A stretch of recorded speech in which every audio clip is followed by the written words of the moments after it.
Oh my gosh, here we are. Welcome to Marvel Movie Talk, and we are almost at the end. We are at the penultimate episode, which I know is a fancy way to say second to last episode of season 2 of X-Men 97 on Disney Plus. And we are Marvel Movie Talk right here on Geekscape. And if we're going to be assembled to talk about a new episode of X-Men, I have assembled our A-list crew, starting with our friend, the great Katie Hampton. El Sassy Pants herself. Hello. How are you? Hello. I'm doing really great. I had a really wonderful morning with one of our guest hosts here. Oh, yes. And maybe we'll hear about that. And also happy to be joined by someone who every time I try to tag them in a post, it asks me, do I want to tag Snoop Dogg? And honestly, I kind of do, because it'd be great to hear his thoughts about the X-Men. But also great to have our friend Nate Miller, Dog Like Nate, here on the show. Happy to be back. Glad to talk about some X-Men. And mentioned a moment ago, without saying his name, it is Count Eric Connor, who is also affectionately known as the fifth horseman of the apocalypse. Griping, I believe, is your skill set. I'm the saddlebag for the horseman, actually. And the sixth horseman of apocalypse, I believe his name is Kvetch. Welcome to the great David Brody. Okay, so I originally put myself in my description as fifth horseman of the apocalypse, right? For apathy. But then when you said complaining, I'm like, oh, I would be Kvetch. So thank you for knowing 100%. I would be Kvetch. Thank you. I know 3 Yiddish words. That's one of them. But in any case, we're very excited to be here. For those of you watching live, we will eventually shift over to talking about Spider-Man Brand New Day. But for right now, we have a tremendous episode of X-Men 97, Season 2, Episode 8. Katie, let's start it off with overall thoughts. Were there any feels, perhaps? There were a roller coaster of feels within this story, and Remy's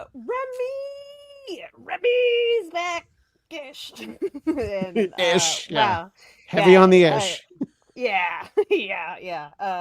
I going into this episode, I knew what y'all had said about him potentially being a horseman, and I was prepared, but I wasn't prepared for everything that this entire story. It's again, this episode was packed full of stories that we barely got to know before moving on to the next. Yeah, they put more in half an hour than Matt Reeves can put in 3 hours. So it's really shocking, actually. And no one has to second that opinion, but I know if our buddy Jonathan London was watching, he would just be nodding right now. Nate, we really get to dive into a specific era of the Gambit character, but we also get to see some of his backstory brought back. Your thoughts on a Gambit-centric episode of X-Men 97? Yeah, it was an episode. I unfortunately have to say the same thing I've said every time I'm on here, of that the breakneck pace of this show kind of does a disservice to some of these storylines. But that being said, there was some amazing action set pieces, and they really showed off the animation on this show. It's just gorgeous to look at. So I enjoyed some of the character moments. I really just wish that we just had more time kind of developing this stuff. It felt like there was a lot of buildup to this happening with Gambit, just for it to kind of mostly resolve in a single episode. But, you know, those minor nitpicks aside, I enjoyed it. Yeah, I think in the comics, suspending disbelief for a second, if this actual story was happening over comic books, they would have found that apocalypse, and maybe 6 months later, they would have been like, oh yeah, whatever happened with that? But here we are, 5 minutes later, they've pretty much got it solved. And Eric Connor, you, as always, provided us with some illustrations, some visuals. So talk about your thoughts on the episode and also some of what we got to see on the screen. Sure. I'll start with what the happy side of Nate brought up, which was the animation. The animation of this, it's funny. It's like showing off animation is a piece of it, like Nightcrawler's attack, which was kind of awesome. It's like Cool. Nightcrawler cam, found footage. I'm here for that.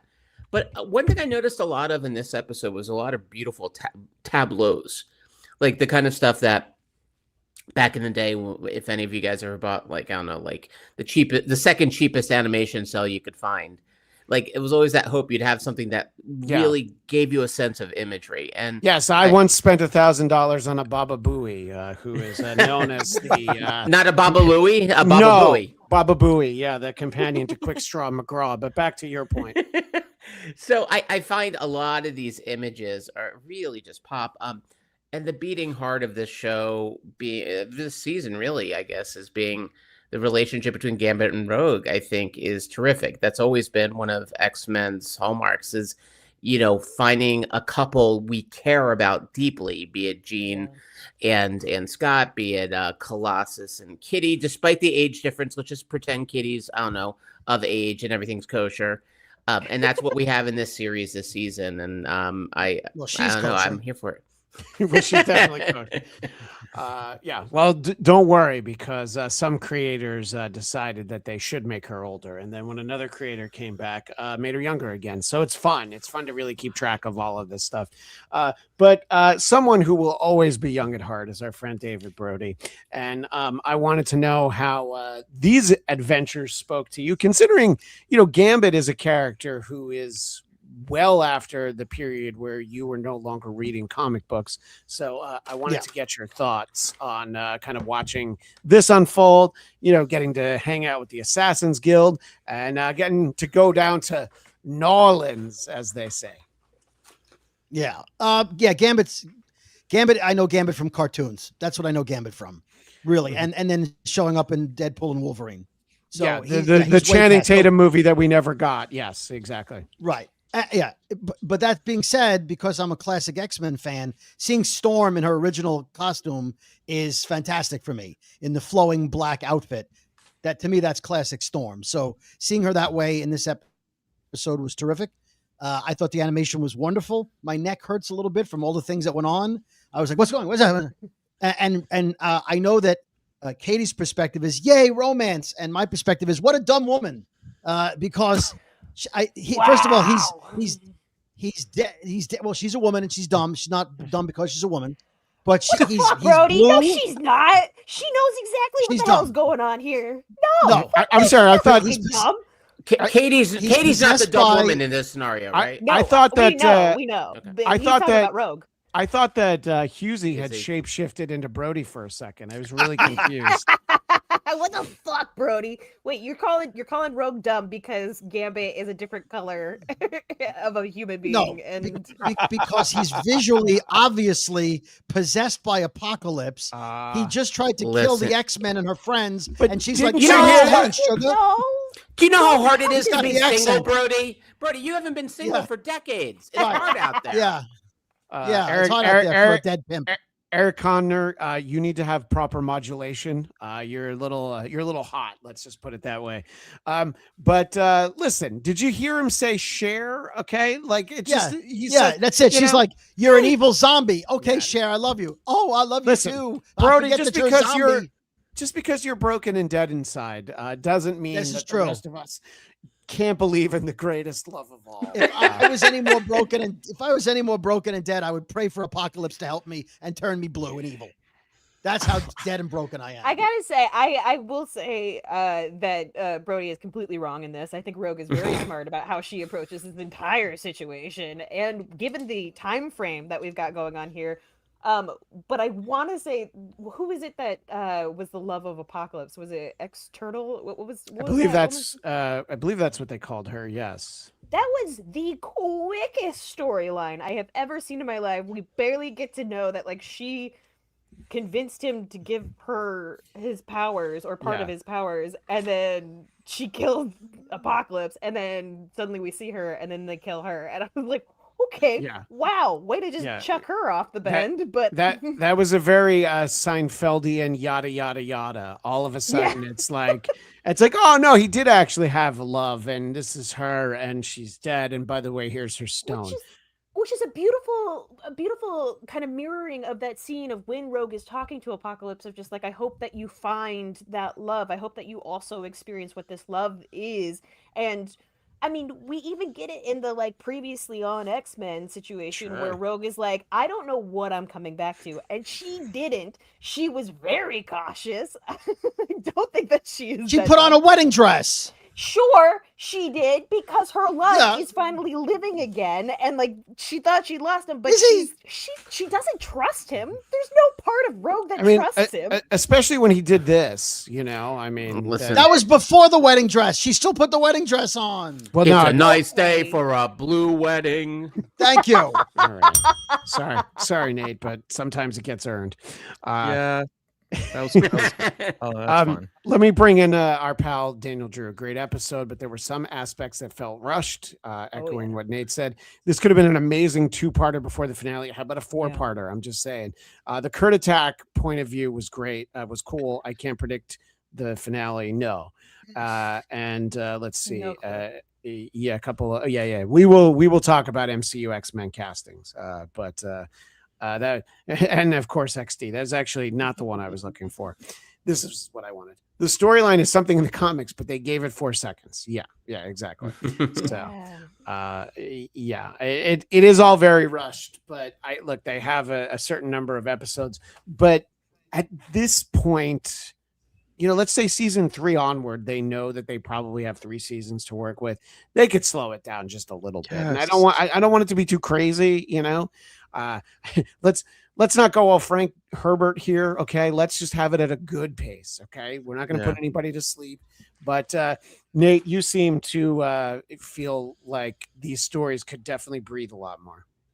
Yeah. I mean, it just like, I was reminded, you know, when we were talking about scheduling, that next week is the finale. Yeah. And compared to season 1, this does not feel like a penultimate episode. It just feels like another, hey kids, here's your weekly cartoons. And like, that's fine for like the middle of the season. But even the start of the season had slightly more cohesive storytelling and like momentum building up. Like I really don't feel any particular like, wow, I can't wait to see how this season wraps up. It's just like, okay, I'll come back and watch the cool animation next week, like, and then wait, you know, however long until season 3 comes out. I just feel like the combination of having one less episode this season, as well as like how breakneck the pace has been, it looks really cool, but it feels like a lot of like, you know, flash in the pan, but not a lot of smoke and not a lot of fire, you know. Like I think the Nightcrawler fight is moment. yeah, I think the Nightcrawler fight sequence thing is like a perfect encapsulation of this experience, because immediately it's like, whoa, that's so cool. You get to see his perspective. He's bamfing around. And then I watched it again and I was like, is Nightcrawler just like the most powerful X-Men? He's just like taking out like some of the strongest fighters on the X-Men team, no problem. And then Jubilee tells everyone, and apparently Nightcrawler's deaf, don't look, and just goes and then stops him. And like the whiplash of like power level and consistency there, I'm like, man, like this looks really cool, but under any type of scrutiny, it totally falls apart. And I feel like a lot of this show is that, where like the first time you watch it, the colors are amazing, the animation's really good, it's characters you like, and then you think about it and you're like, well, but that doesn't really feel like it was thought out like super well. So I that sequence, like, again, it reminded me of in the first season when we had the POV of like getting bamfed, and that was awesome. That's like something I've never seen before. And then replicating it again this time was like, I don't know, the second time I watched it, I was just really like, really? Nightcrawler just like wiped the floor with everyone while he it was fun grabbing the screen grabs of that fight, actually, because I actually will agree, because at first, right, it's pretty dizzying and kind of awesome. But then when you're watching it, just looking for, it's a lot of like, and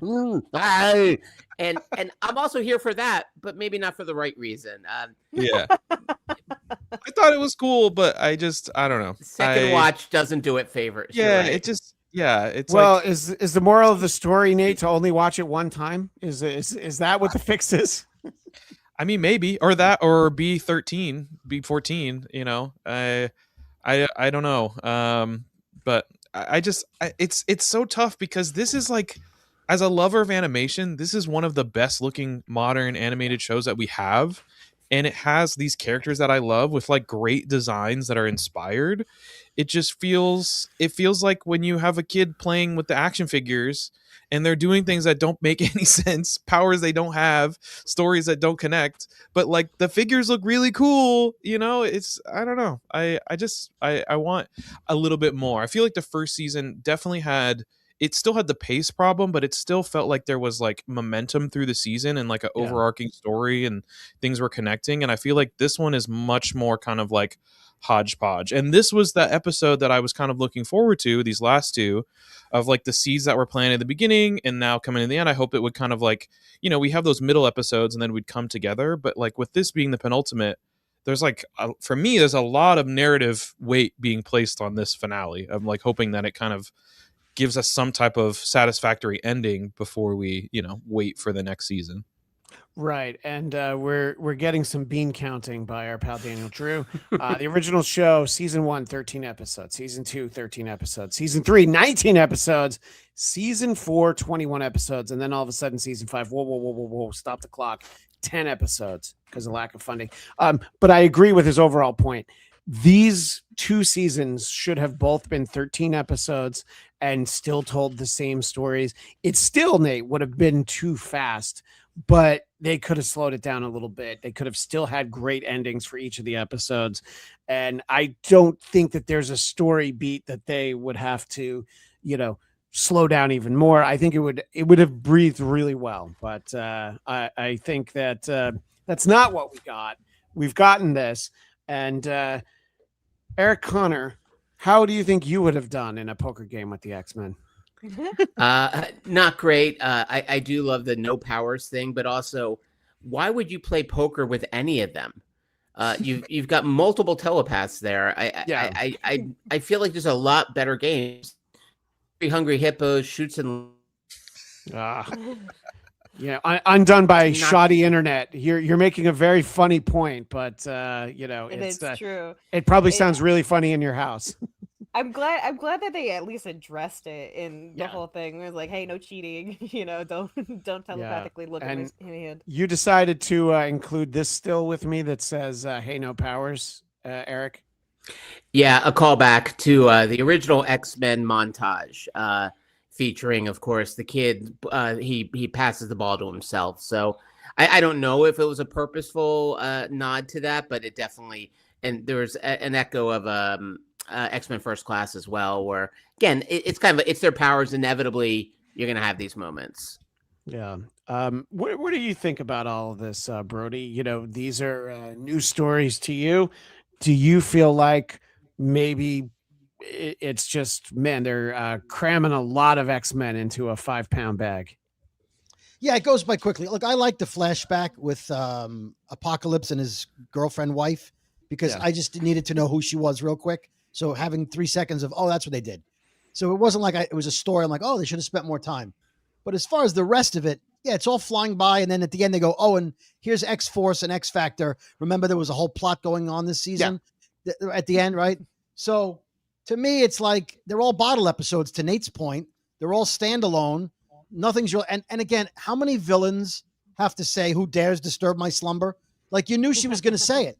I Googled it. It's like 4 movies that I could think of, like Aladdin, like who dares disturb my slumber? Just like, can't you just say, he woke me up? I mean, everybody's slumbering. I mean, it sounds way cooler. By the way, Daniel, I agree with Daniel. It should be they should just be playing Go Fish. I definitely agree with that. Listen, you're making a good point. We have the X-Men. They bring in X-Force. X-Factor shows up at the end. Here's the way I'll tell you. Hey, at least they didn't also bring in Generation X, okay? So it could have been more crowded. We had characters from that team earlier this season. So, you have to always see the glass as overstuffed and spilling out as opposed to, just but this, to Nate's point also, this is an episode 5 episode. This is an episode 6 episode. And the only thing that was penultimate was the last scene that sets up the big fight in the finale. But there was not enough of that. There was nothing leading up. So the payoff is what is it paying off? You haven't built up to anything. So I need next episode to be the penultimate, because this was a bottle episode that they were like, well, what can we tag the end of this? And they just tagged the end of it to go, okay, here's your tag. It's like the mid-credit scene for the next movie, and here you go. So the episode was fine, minus the rogue embarrassing herself in front of everybody. Because she's a woman, right? No, because she's just. Oh, well, sorry. He's just, he's blue and dead, and she's like, "Oh, sugar, I'll marry you." And he's like, "Okay, yeah," and then she's like, "Oh, I give you immortality." She's like, "I don't know if I want immortality." I can't believe I'm about to defend this, but like, you have to keep in mind, like, that's why they open the episode of, like, love is more than skin deep, or whatever he says, of like the last time that we saw them together, she was conflicted because she was able to actually physically touch Magneto, and she was with Gambit, but they could never touch. Right. So now, like, obviously she's emotional because he's dead, and then he's back, and now we seemingly the largest obstacle in our relationship is gone. We can touch each other. Like, there is some emotional precedence for why it was difficult for her. Like, I'm not going to say that she was like being super smart, but I think in terms of like character motivation, it totally made sense for her to at least partially like consider that as an option. Remember also too that like a lot of these characters, Rogue was a villain at first too. So like, she's not like some totally morally pure white knight kind of a character. Like, she's capable of kind of having a darker side and giving into, inhibitions and passion and all that kind of stuff. So I think it kind of made sense. I do think a lot of that stuff could have been built up more, could have been talked about more, could have been like reflected upon throughout the season to build up to that moment to go, wow, she's actually going to make the choice to kind of to be with him because we've seen her be tormented. I definitely think they didn't like sell enough for us to be able to buy in, but it definitely, the groundwork is there. It makes sense why. See, that's the thing. It was a pretty big moment. You said when it yourself. She touches him with her bare hand, and nothing happens. I mean, that made me gasp just knowing everything of her background. But like the fact that like they just kind of moved on from it, I was like, "Cool, could we just let this moment breathe a little bit?" She just touched him. Everybody will get a chance to jump in, but I do want to make the point that I mean, this is until that season 1 episode in Genosha, she's like, "Oh yeah, I can't ever touch anybody. I can't even high five, let alone any funny business." And to not be able to high five is one of the great injustices of mutant kind. So the fact is like, oh wait, the guy I really like, because Magneto's a bit of a creep, let's be honest. But the guy I really like, now I can touch him. So what if he's a little dead? I don't know. And possessed by Apocalypse and a zombie and all that. So I get that she can touch him. I get that. I know the backstory.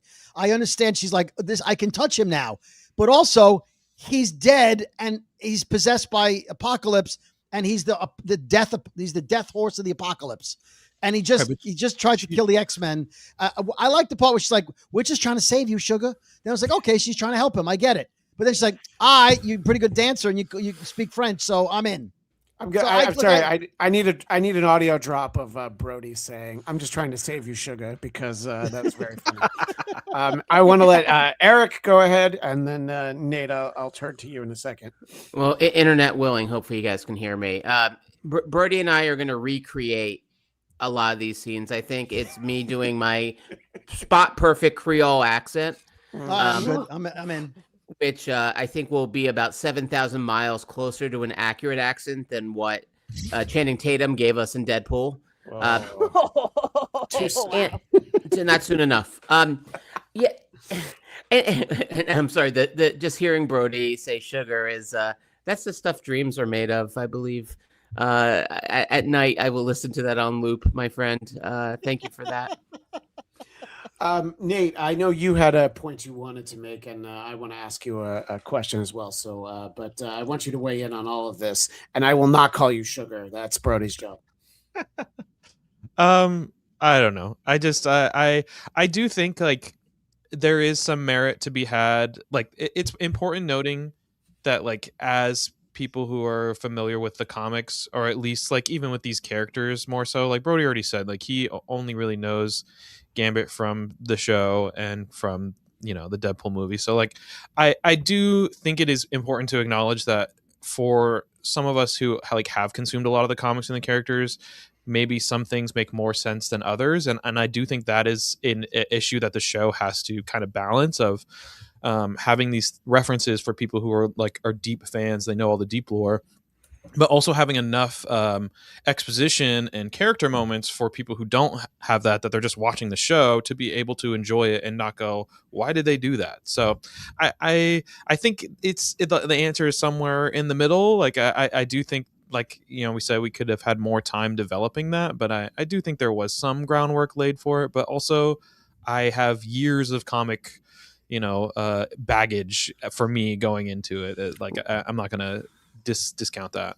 Sure. Well, can I piggyback on something there too? I think last season with Rogue losing her power, with Storm losing her powers, that was a plot from the comics that I know, like Christian, myself, Brody, we all grew up reading that specific one, and they zipped by it. And so I love that they do find these great little pockets from comic lore. But you're right, they're like so impatient, and they don't need to be. I mean, these stories, like, there's so much depth to them. They, in some ways, it's like they have to trust themselves a little bit more as writers and producers to say, no, we'll stick around. I mean, you don't have to give us 1,000 things. Like, give us 1 or 2 and just dig in, let it breathe. Yeah, I mean, the fact that you know, we have the life death storyline, which is the fact that Storm loses her powers, but then also in the same season they introduce Fatal Attractions, which is when Wolverine has adamantium ripped out of his skeleton, and both of those things have already been fixed. And I mean, there's great storytelling if Storm doesn't have her powers and is still able to kick Cyclops' ass and become the leader of the X-Men, as she did in Uncanny X-Men 201. And Bone Claw Wolverine is very badass, and I appreciate that as well. Nate, the specific thing I wanted to talk about is it seems like whenever we see Charles in the badass armor, he is going to get his ass just beaten. And because it's like he's like, finally I'm a tough guy and I have armor, and it seems like when he does that, it's like, oh, I'm kind of losing here, aren't I? Let me, you know, because he shouldn't need to, even in the astral plane, the psychic realm, whatever, he shouldn't need to have armor ever, but when he has it, he's like, oh my gosh, I'm going to get my lunch handed to me. What did you think about that sequence with Apocalypse, where it just seems like Charles is as powerful as they need him to be as far as the story dictates? Yes, except for every character. It's just like Okay, that's the true. power level variance is just like in the same episode, it wildly waxes and wanes. It's like the idea that I don't even want to think about it too much, because, like, first of all, what is going on with Gimp?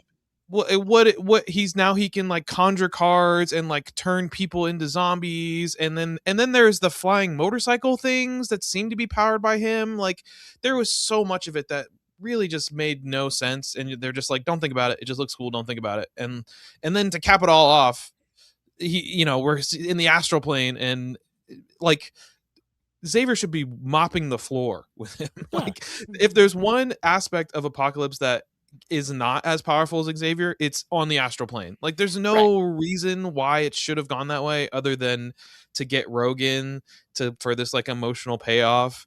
And I really did not like that stuff. I feel like they're doing Xavier like really dirty, and it's weird because with the Danger episode, I thought they were going in a cool direction. Like, a lot of the Hickman stuff explores more of this like kind of gray area with Xavier, whereas like in the past he was very much like always just the good guy and fallible. And I like that they explored that a little bit with him like beating himself up about Apocalypse and then starting the X-Corp and all that stuff.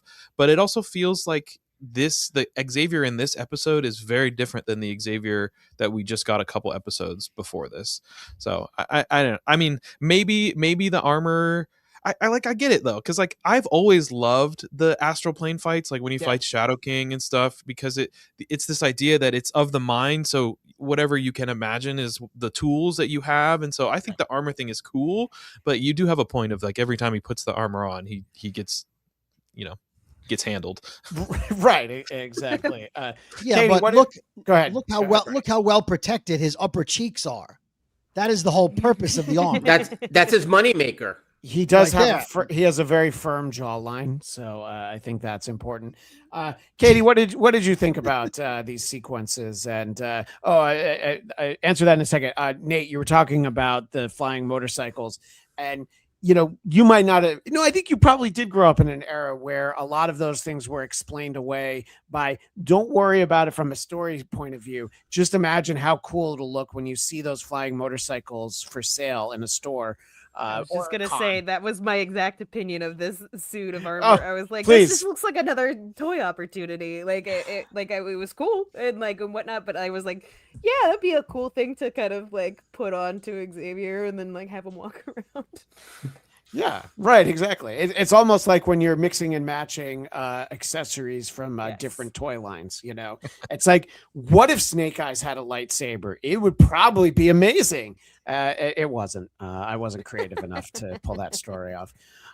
So yeah, and I guess one of the other things we have to make sure we talk about though is Katie, so did I give you enough runway to okay, I wanted to make sure that I didn't just start chatting over I did think you were starting something with Nate, but I wasn't sure if you finished that. No, I was just talking about toys, Okay.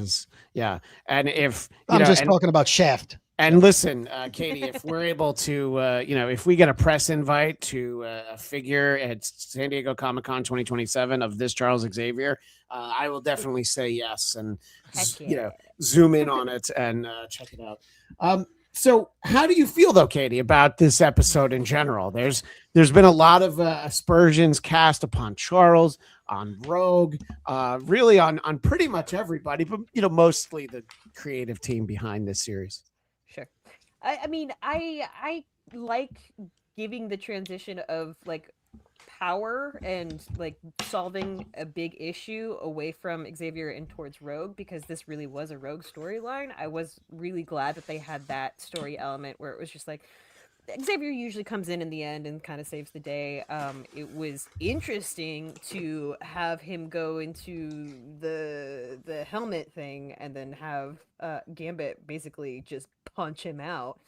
I guess that's Apocalypse's powers. I agree with Nate. I was a little bit confused on the capacity of powers and whatnot. I thought it was fascinating that Gambit basically forces Apocalypse's powers into Rogue, and how Rogue was able to turn that into like a beautiful, pure something.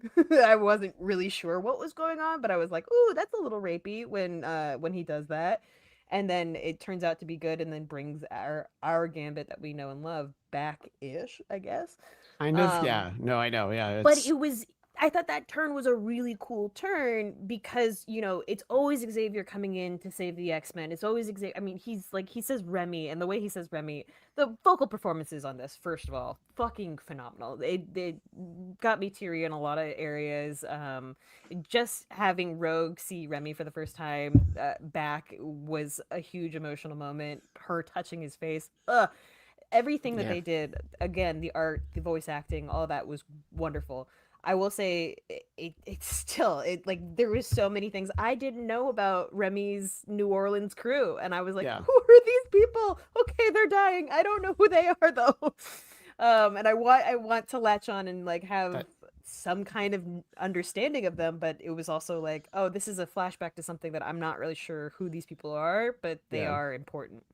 Yes, that is our second Seinfeld reference. Who are these people? And I see an image being shared, and this could only come from Eric Connor, of all people. This is from the film The Black Hole, and you go ahead and run with this, sir.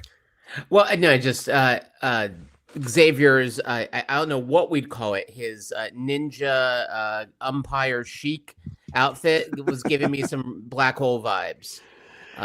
Which was a lesser known song by Soundgarden. Thank you. Soundgarden, yeah. I think the joke of, okay, he's in like the realm of whatever. Yeah. Why would he have to put on anything? I mean, he could really be out there in his skivvies in theory. So the idea of don't give them ideas. Stop. No. Well, that's a toy. That's a toy I want, man. You want skivvies. You want nude Charlie?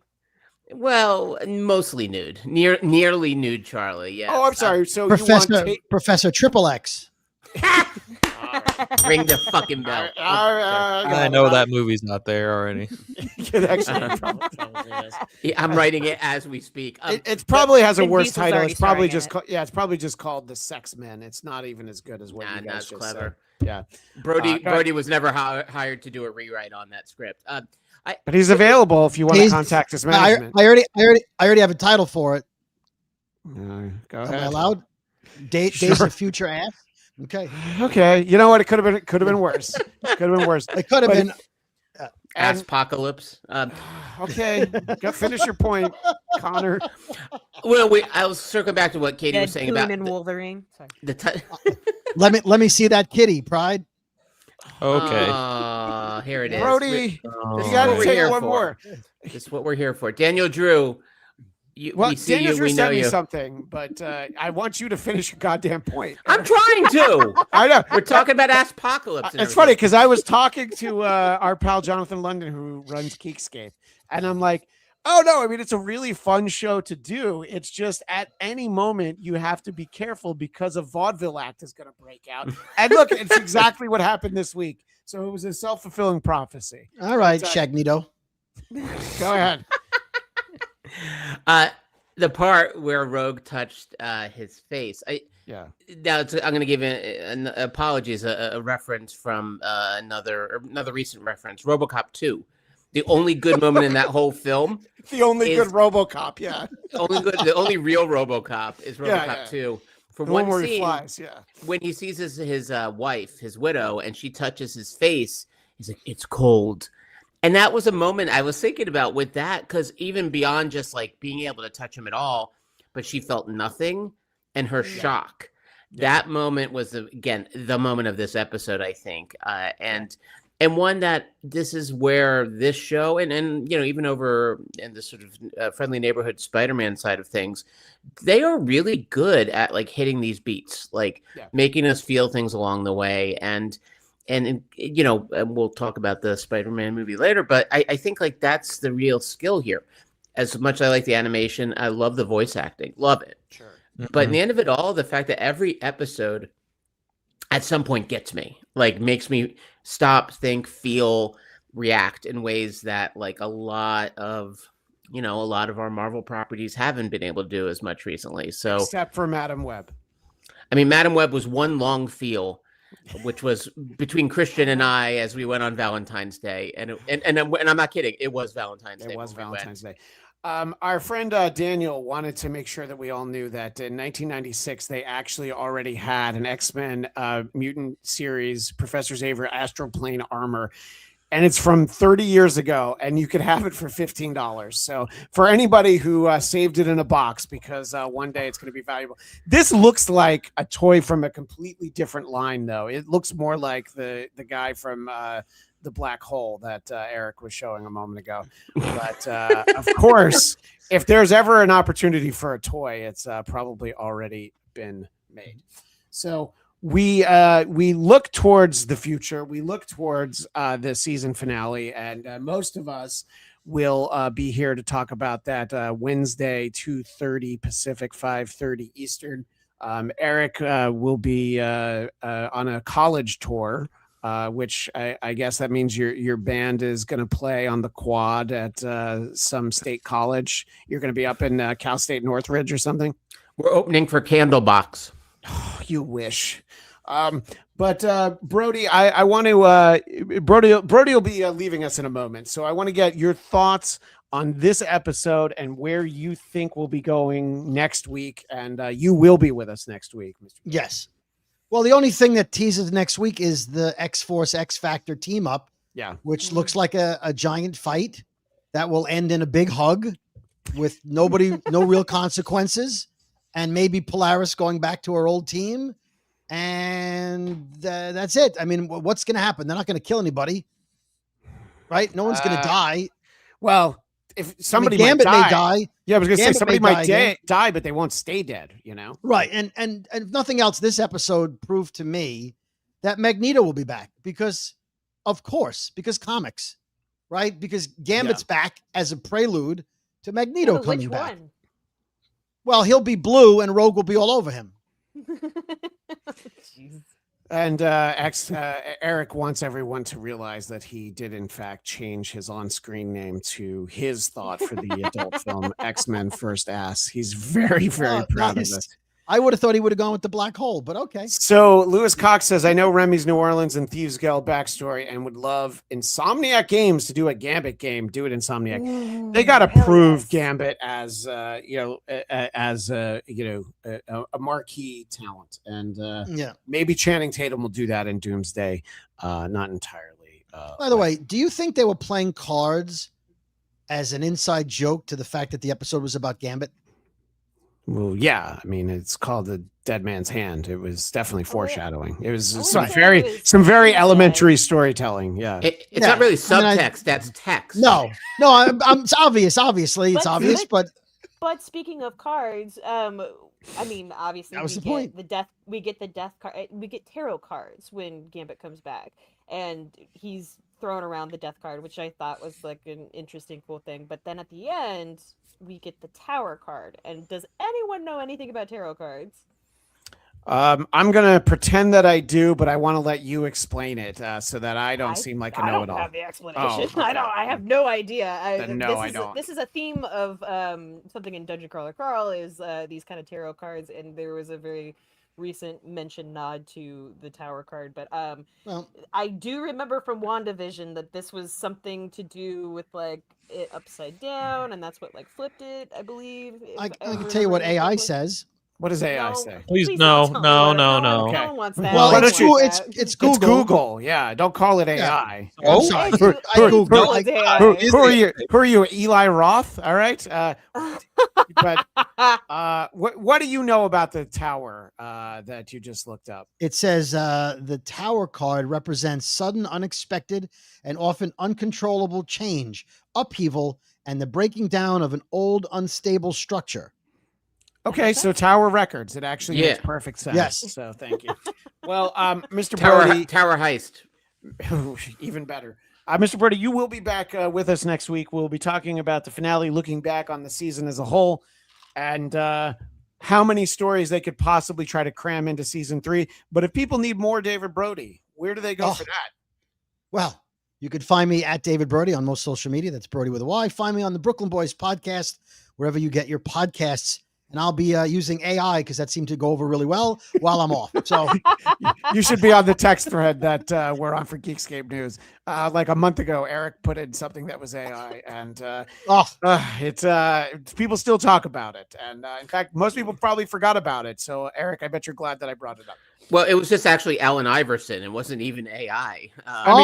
And people were still touched. Well, that's the problem is that you were talking about practice, okay? Not a game. Practice. Not a game. You were talking about a game? Not about practice. Thank you, David Brody, America's Goodbye, everybody. favorite Brooklyn boy, and tagging out.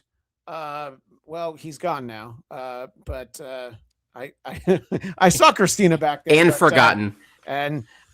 So Brody tags out. Christina tags in. Hello to Christina the WIsecracking Blonde. Hello. Which that is actually your Horseman of the Apocalypse name is Blonde with an E. How are you? It will be. Yeah. Don't forget the E. Otherwise people don't know who I am. Right. No, exactly. Please want to make sure. So I wanted to make sure that we brought you in for this conversation about this episode because I noticed something in the credits that I assume you probably noticed and maybe not everybody else did.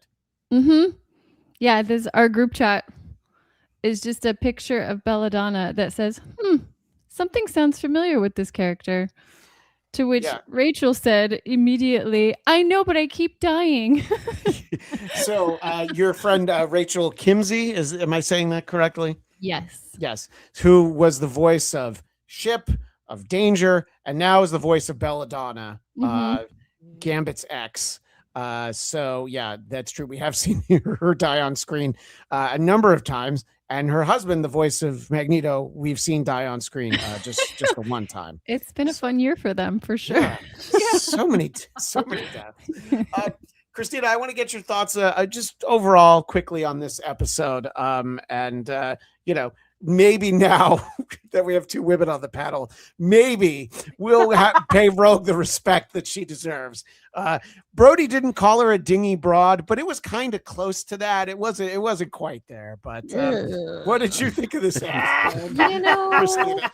sometimes the stuff they have her saying feels like the mom in Waterboy. Like it's just the most absurd lines. Glad you're here. That's well earned. Well earned. Yeah. Yeah. So if they stopped doing that, I feel like she'd have a little more credibility. But it reminded me of like sweeter than a catfish, doing the backstroke in the shallow end of a kiddie pool. I was like, what are you saying? Well, there's even a moment where Kurt is like, something like, I don't know if we have time for your colorful metaphors. Right. Yeah. Wrap it up. He's a man of God and a German, so really he doesn't have time for for any of that. Great economy of words. Yeah. So Nate, I think that we have definitely made the point that they're putting too much story in here. So are you looking forward to the season finale now that I reminded everyone that it is a season finale? Or are you just throwing your hands up that like, I can't believe that, this is basically going to be a freight train. It's not even going to stop. It's just going to barrel through my TV. And I guess I'll see what I can.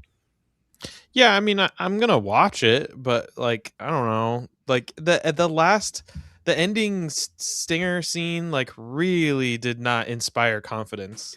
Like, what do you mean X-Force is now going to team up with like the government? Yeah. Like, I don't feel like there was enough set up for them to like go against the X-Men at all. It just all felt like very, hey, I now I have these action figures, so now these action figures are going to fight these action figures is kind of what it felt like. But I don't know. We'll see. Maybe I'm wrong. I would be very happy to get some type of like, maybe we're building towards a big narrative cliffhanger going into the third season, since that like has already started production, so it should be out faster. Maybe that was their thinking narratively of like, we won't have as big of a gap from 1 to 2, so we can leave like a little bit more open. But it feels like there's a lot of stuff that's not resolved, but also it feels like I don't even know really like what's not resolved, because there hasn't really been like a consistent through line, especially now that the Gambit thing is like basically done. Like, yeah, he's like, in a coma, but he looks fine. He's alive. They just have to get the Apocalypse out. I don't know. It's I was hoping at the start of the season that by the time we got to this point, I would be more excited for the finale. So, but instead it's just exhausting, and maybe we all need to step off the aforementioned freight train. Eric Connor, since you will not be here next week, I guess these will be your Jerry Springer style final thoughts on this season 2 of X-Men 97. Well, it's hard to say final thoughts, because in the end of it all, I will watch it. I might even send you a carefully curated 85 words to add to the podcast next week, and a couple of images from maybe RoboCop 3 or the prequel to the Black Hole, something relevant to 2026 cinema. But I'm optimistic. I'm not saying Nate is pessimistic. He's a realist, and he lives in this world that we all dance around, and he understands how these things work. And I think they have made that last moment kind of sucked.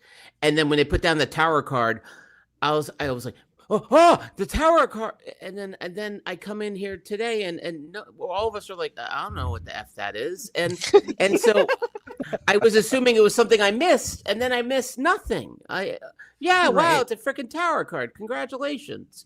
It's the 7 of Club of Tarot, I guess. I don't understand this, but I do understand. But I understand love, and the love between Rogue and Gambit. Universal language. The universal language. Yes, I'm very excited to see how that plays out. I know Magneto's showing up at some point. And I would love to see Magneto in full Apocalypse form, Horseman form. So I worry it's gonna be very crowded. I think the episode's just one episode, right, Christian? It's not 2 or anything. It's just one episode. Yeah. They got a fair amount of work to do in 22 minutes. Yeah, but I'll be okay with it. And I am sorry to miss out, guys. I'm sorry I'm putting my son and his college future ahead of this show. I really my priorities are kind of effed. you've been chastised many times for putting your family before this show, and, As it should be. yeah. But Katie, for this week, any sort of final thoughts on the ride that season 2 has been, and the fact that by this time next week we'll have already put it in the rearview mirror, and we're all going to be Googling, when do we get Vision Quest, right? Yes, obviously that's exactly what I was about to Google. And skip over the AI answer for. But yeah, I feel very similarly to everybody that stated this has been such a breakneck speed of a season of a series. I'm not sure what we're gonna see. I'm almost confident that we're gonna see Magneto in some form or another. I don't know where the story is going. I guess we're gonna see Apocalypse again, the live one. However, he's going to show up. I'm not really sure where we're heading. I just know that I will have to probably watch it twice because it'll be so much information and so many different characters that I'm not always fully sure. Well, Nate did point out that it's the second viewing that usually unravels the show. So I'm an old one watch Tony over here. I'm gonna watch it one time and then that'll be it. And, I'll try to make sure that I don't delete my notes when I take them.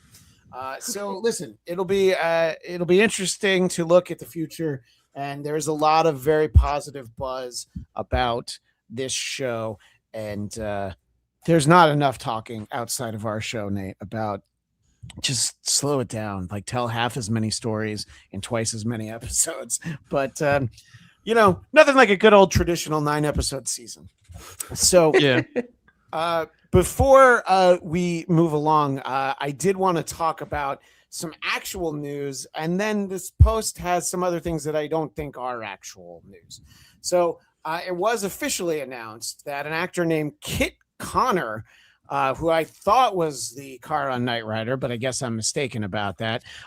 The actor is named Kit Connor. He is going to play Cyclops in the upcoming MCU X-Men movie. And I guess, I don't really know much of anything about him. I don't know what I should have seen him on. I'm glad that Stopper, Rocket Man, His Dark Materials, Grandpa's Great Escape. I'm just reading off his IMDb. I hope that that's not AI, Katie. No, this is straight Can't up trust IMDb. So IMDb, I don't know, it's IMDb Amazon, legit, so yeah. probably. And there's already this image of him Wild where Robot. Yeah, where he is. Well, now he's just creeping over here because this post is so long. But yeah, it's all right.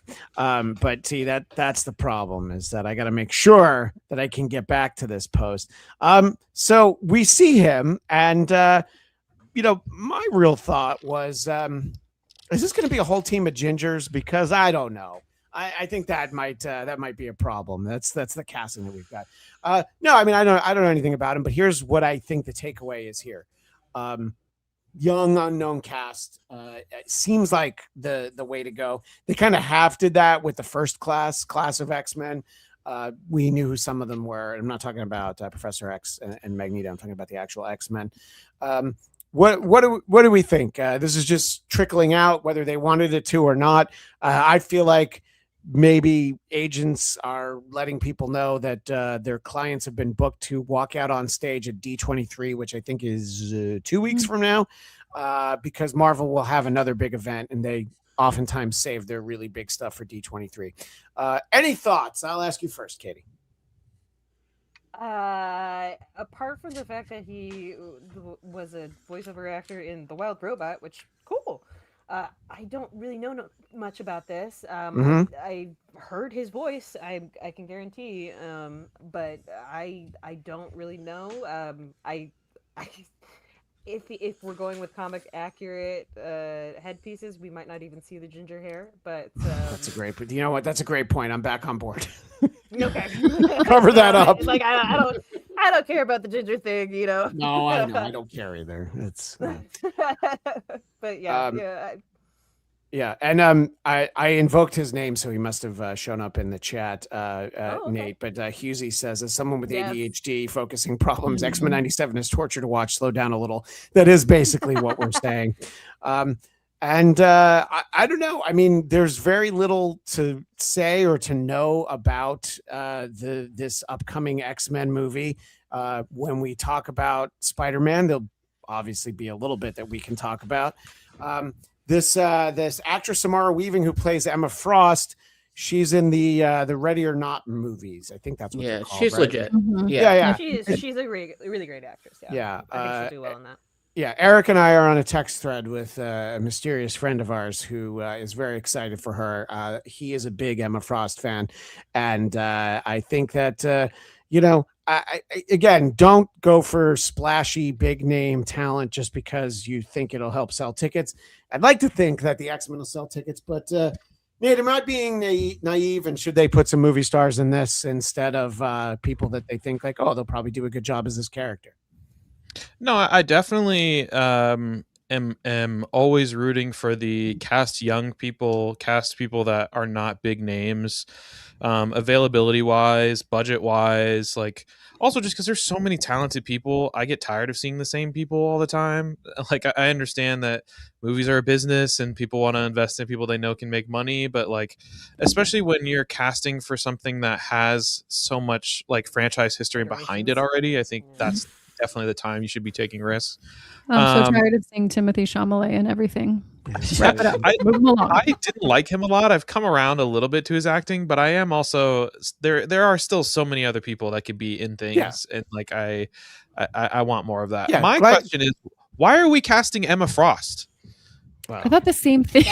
Like, at what point are we starting in the X-Men world that Emma Frost is one of the people that you're announcing? So I'm not gonna lie to you, a lot of this really feels like them trying to cover up the whole Mahershala Ali Blade story that was coming out and the Wonder Man thing. And especially with this Spider-Man movie and what's his name? Destin, whatever, crushing that, like knowing that he was going to do that Blade movie, like makes me very upset.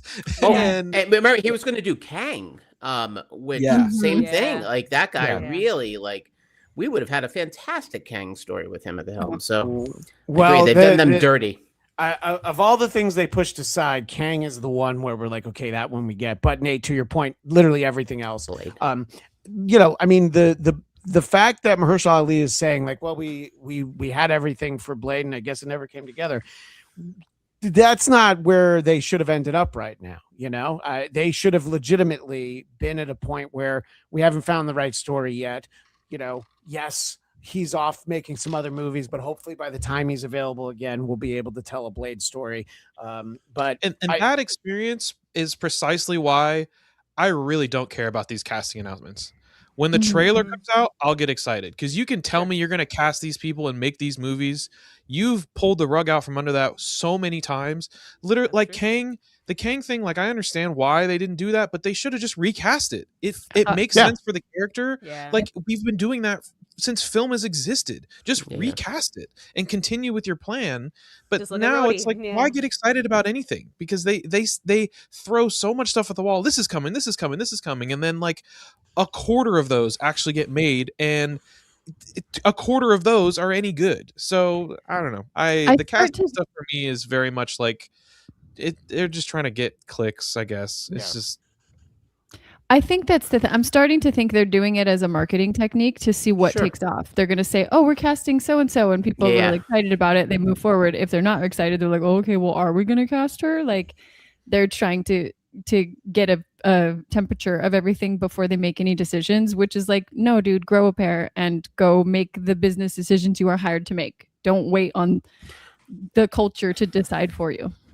Right. And that guy, Connor, he, no relation.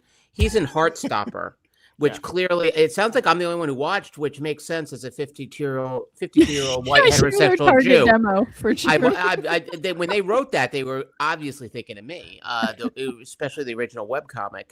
He's very good in that. And I hope this also means he has a future like James Marsden, of always being the guy who doesn't get the girl in as a cup in big budget films. I do think this Kit Connor, looks similar to Sadie Sink, which I think is interesting from a casting perspective, knowing Ooh. that they're going to be in a relationship. Lovers. Are they? I don't know. Yeah, that's true. Who knows Is what that they're going to gonna be the same one that has Yeah. now been established before when we're about to have a big status quo change? Like, I keep waiting They for them to changed put. Go ahead. I was just gonna say, if they changed Sadie Sink after all of this, like that would be the weirdest decision ever. After like she's gonna You be ready? playing. She's gonna be playing Firestar from Spider-Man and His Amazing Friends. Go ahead, Erica. You get the last word on this. They're gonna replace her with Terrence Howard. He's been waiting. Yeah, that's true. Well, that concludes this part of our conversation, this installment of Marvel Movie Talk, and Katie Hampton, L Sassy Pants, Nate Miller, Dog Like Nate, Eric Connor at Count Eric Connor, and Christina the WIsecracking Blonde at WIsecracking Blonde with an E usually.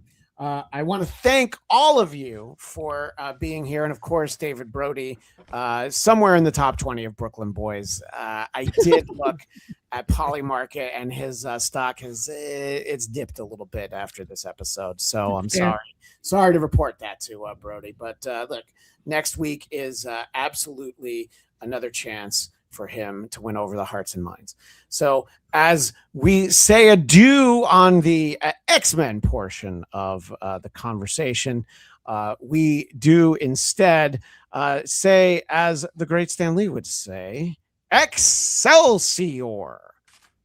And now, welcome to Marvel Movie Talk, a very special reaction to Spider-Man Brand New Day. And you're thinking, hey, didn't you already do one of these? Yeah, get ready. I'm going to do another one after this too, because it is Marvel Movie Talk. And when we have the movies, there's a lot of people that I want to get their thoughts and their opinions, their hopes and dreams. Were they dashed aside or not? That's what I always like to know. So I would like to introduce our panel. Katie Hampton, Nate Miller, Eric Connor, and Christina the WIsecracking Blonde. We're going to go clockwise. Overall, big thoughts and feelings, Katie, about Spider-Man Brand New Day. This is the summer Tom Holland grew up, and I loved seeing it. I loved this movie. I thought it was wonderful. It was emotional. It was grown up. I was very happy about this, and that's my thoughts so far. I like that. Thank you for keeping it to under a minute. No time constraints for anyone else, but I like that. That'll be a good soundbite. Matt Kelly can clip that and post it on Instagram. Nate, I haven't asked you anything about the movie yet. I don't know. I don't even have a whiff of your opinion on this. Perfect. I think this is the best Spider-Man movie, like from a movie perspective.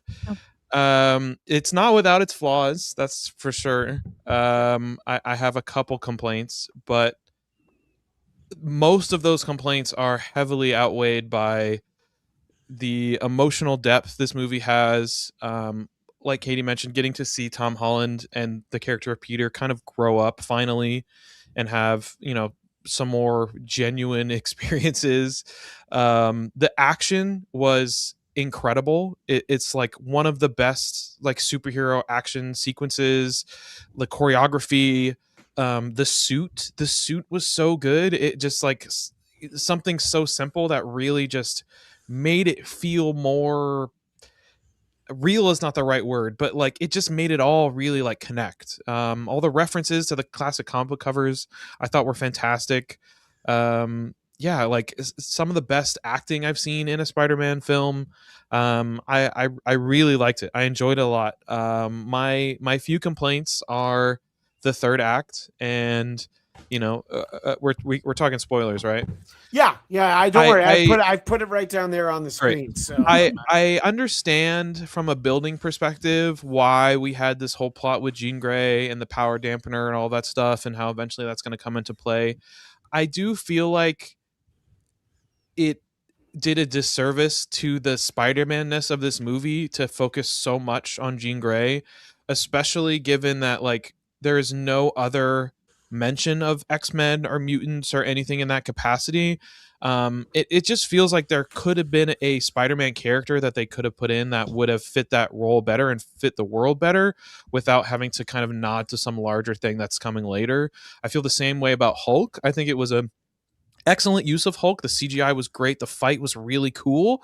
But I also think that could have been Kurt Connors. That could have been Dr. Connors, the crocodile, like, or lizard. Like, it could have been something that was more in the Spider-Man Peter Parker world.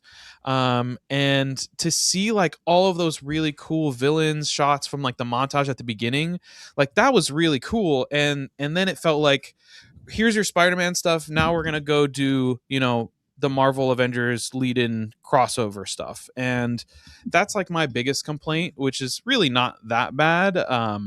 But I did walk away from the movie like to be this far into Tom Holland being Spider-Man and this character to not really have like an iconic villain in the way that like some of our other Spider-Mans have had. I think somewhere along the line, like we kind of lost focus on something. I do appreciate this focus on it being more of an internal struggle with Peter and him growing up and like coming to terms with himself and stuff like that. But I feel like even then, like if you're gonna do Man Spider, do Man Spider. Don't like they there was all this buildup of him losing his rage and all that stuff, and all he needed to do was look up and accept himself, and that both sides of himself are the same. And now suddenly all of these problems that he had before have just like gone away. I feel like that felt kind of undercooked.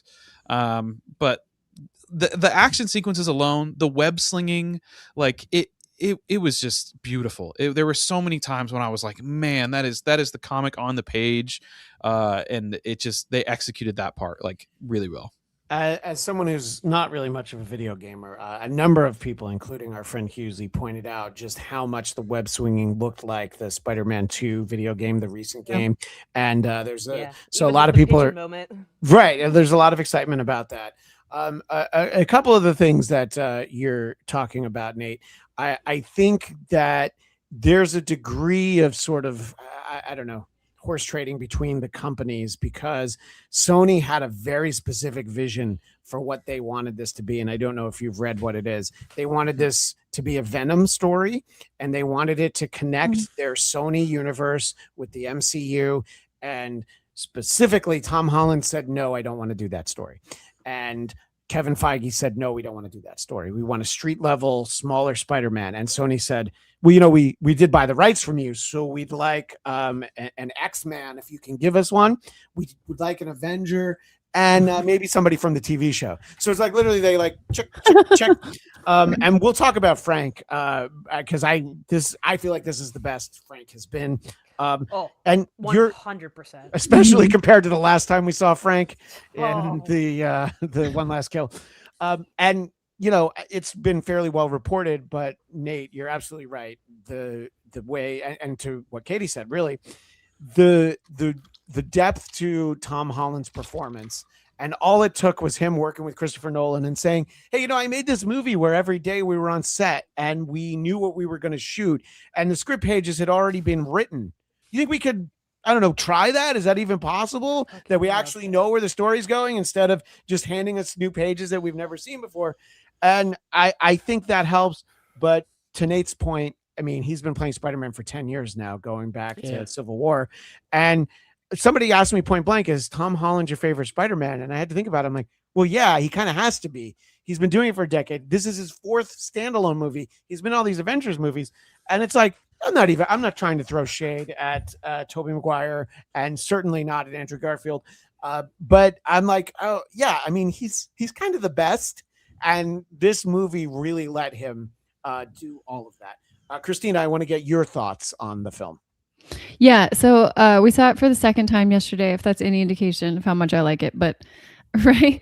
I loved it. I will tell you, I love Destin Daniel Cretton. Everything he touches, everything he puts out, his instincts are so spot on. And I feel like what he keeps bringing to all of these films is a groundedness to the superhero genre, which like we sort of see flow in and out, but it just really felt like that was the focus more so than the superhero. And they definitely like leaned into the superhero. We had all the comic book covers that they like did phenomenally well and sort of integrated into the montages. But feeling like I care is becoming a lost art when I watch movies. Like it's just, I just don't care anymore. And they have these long convoluted stories and B and C and D plot lines that are going nowhere. And for me to come across a movie where it's fun, it's light and heavy at the same time. I cried multiple times about a dude in a spider outfit. Like it's just the way that they brought complexity to even like him being alone, and you sort of like have to accept it and also are rooting for it to not happen, and then getting his heart ripped out and sort of witnessing this whole roller coaster of emotions, and everything about it just kept pulling me back in. My criticism is that I don't love the Jean Grey thing holistically, but I also don't love that we were so forgiving of the fact that she was just terrible, like just a horrible human being in the beginning. And I didn't understand why it felt like she was like taunting him, like what would be the value in that, and why she was she threw a dude in traffic, and we're just supposed to sort of ignore that and be like, oh, but they took her sister, and we're supposed to forgive all of that. And I just didn't, and I didn't understand. I understood the lead up, but then when it was all revealed, I was like, you sort of lost me, that I'm now just supposed to accept everything she did as like, oh, but she didn't know any better. Like, yes, she did. Right. And I think I've made this point a couple of places, and retcons and explanations be damned. Jean Grey once ate a star because she was hungry and snuffed out millions upon millions of lives of inhabitants who orbited that star. And you can say, oh, but that was the Phoenix Force. Yeah, okay. But when they told that story, it was Jean, and that's why she had to die 2 issues later. So yeah, she might, be a little bit reactionary. She might do things at times. We talked when we were talking most recently about X-Men 97. Rogue was introduced as a villain, so I think it could be an interesting exploration of.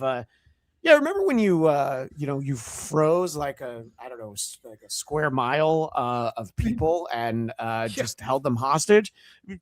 Maybe we'll deal with that. That's a lot to unpack. It is interesting that this is one of our beloved members of the X-Men, and she. You know what? She definitely behaved a lot more like Emma Frost. I almost called her Emma Stone. By the way, the fact that Emma Stone never played Emma Frost, somebody missed that. I'm actually kind of shocked by that, but yeah. But she was good. She was a good Gwen Stacy. But I will say though, like as a Jean Grey story, not one I've ever seen before, and it's fair. And yeah. I because it doesn't fit the character. Well, it's not a Jean Grey story. It's they wanted a villain who could do this taunting, jumping thing and be mysterious, and like because the movie is about Peter's conflict with himself, they wanted a villain that wasn't just someone he could punch and fight, that he had to kind of like outthink. I get that, but like in the lexicon of Spider-Man villains, there's like a handful of characters that make more sense than Jean Grey. And then finding out that, oh yeah, she like, it would have made more sense to me if her sister didn't have powers and then she was like looking for her sister or something. But for them to be like, oh yeah, her sister was also a telepath and she was teaching her how to jump and like, what is this jumping bodies thing? Where did that come from? That's not a telepath thing. That's not a Jean Grey power. Sorry, yeah. but her sister Sarah is a telepath in the comics, and but is she? I thought she didn't have powers. I think it depends. So you're right, and I'm right. Sometimes she has powers, and sometimes she doesn't. But I have to ask though. Go ahead. What was the name of the Punisher's daughter? Was it also Sarah? Because I was really hoping we would get Deadpool coming in with like a Martha joke. Oh no, Ava or something like that. It was something. Okay, I thought it was Sarah, and I was like, oh shit, are we gonna have this kind of connection? I think Lisa was his daughter. His wife was Maria, and Frank Jr. or Frank Jr. Yeah, it's probably more like Bernthal would say. Eric, I want to give you an opportunity to weigh in. You've been sitting there so patiently. So. I wait my turn. It's all good. I'm loving. Well, no, I'm sorry, Eric. They're telling me you have to go, but I was so glad. No, go ahead. Lindsay Buckingham. It's what is Matt up Damon? with that? Sorry, Matt Damon. We're all out of time for you. No, go ahead, sir. Go fight that Cyclops. You know, for one, I like happiness. I like joy. I like seeing the five of us happy, including Nate. I really. Sometimes listen. Look at that smile. That smile's worth $1 million. Look at that. Listen. Look at how happy he is. Okay? He's so handsome. This was such a treat, and one of my indicators of the success of this film, actually two.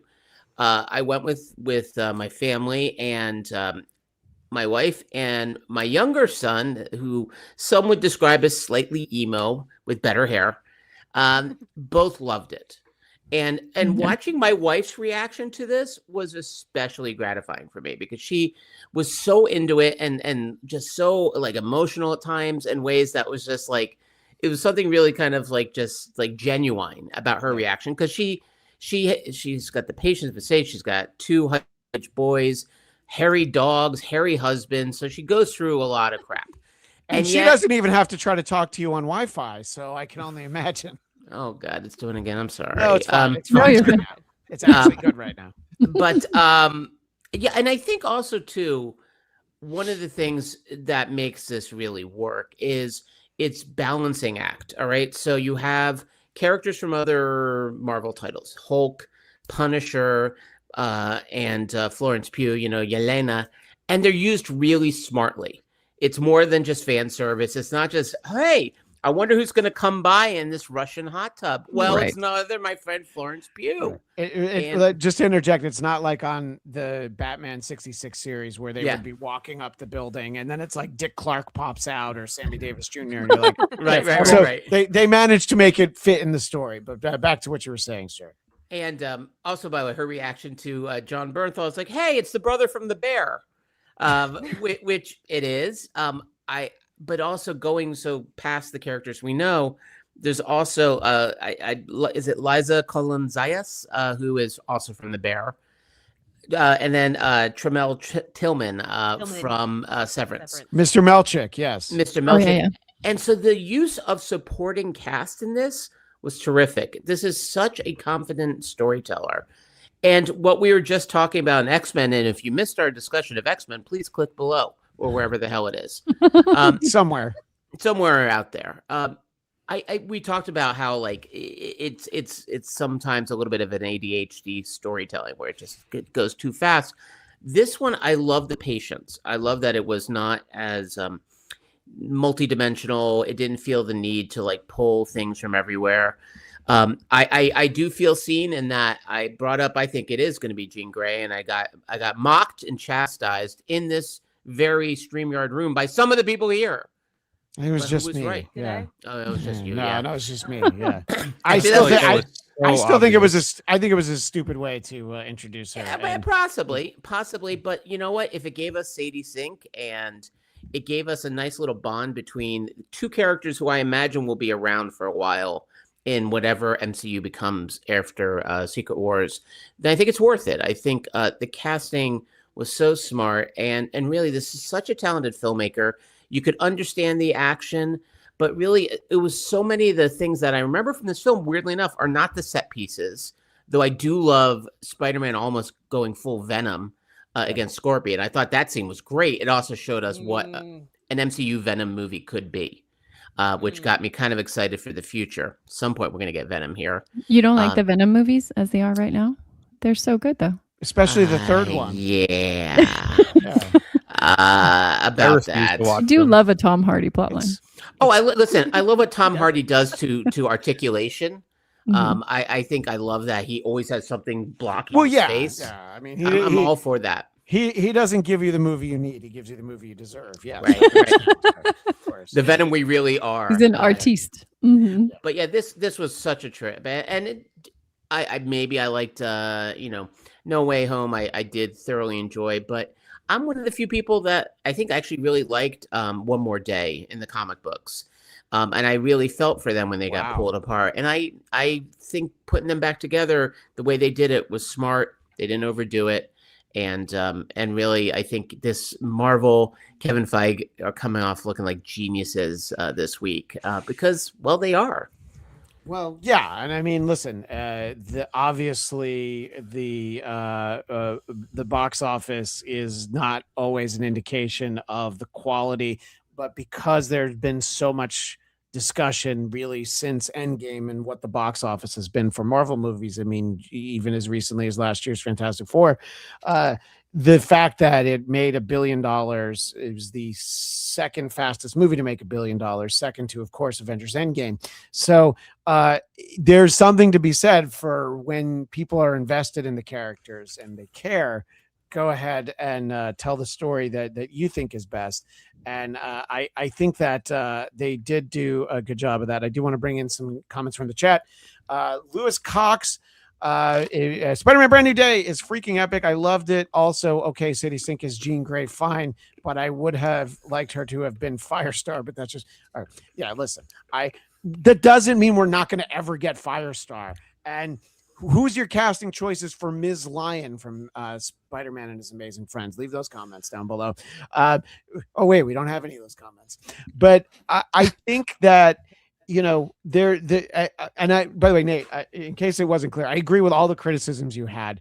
It didn't need to be Jean Grey. It should have been somebody else. It's money reasons why. And unfortunately, see, you gave us an X-Men. We made $1 billion.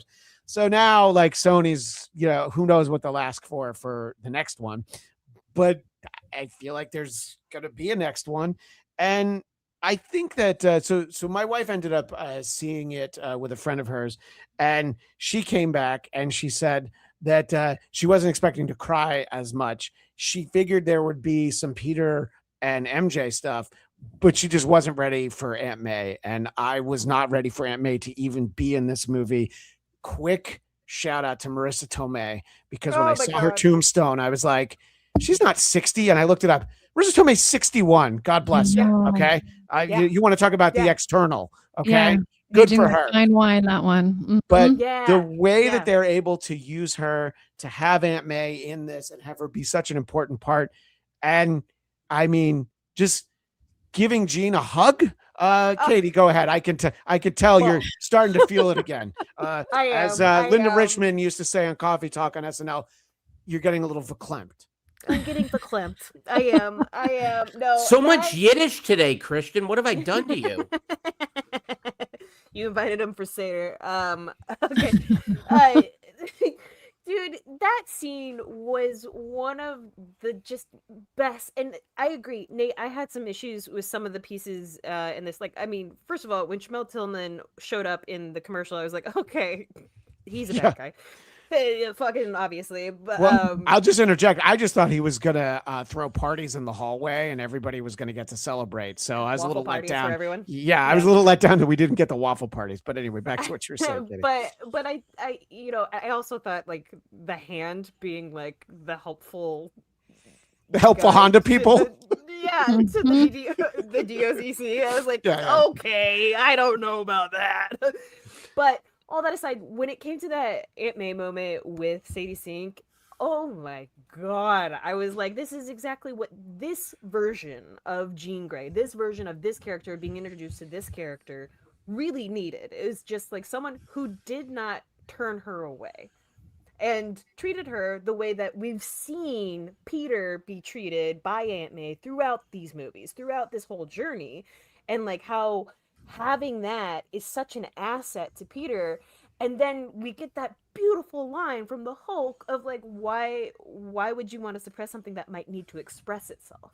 Yeah. I mean, these pure themes, these big tentpole moments weren't necessarily the big fights, which, first of all, that fucking fight scene in the jail where he flips up, that was so cool. And how much practical effects that they did in this movie was fucking amazing. But all of that aside, the true heart pieces, I feel like they really played those moments really well. And that's what made this movie so much better for me. And that Aunt May moment, oh, iconic and made me just weep. Oh, And by the way, you can tell Aunt May doesn't know Jean, but she's like, I can tell she needs a hug. And I would have to say, Katie, Aunt May would give you a hug if she would be able to tell if you needed it. You wouldn't even say, can I have a hug? She would know. She would know. Nate, there will be no hugging on this show.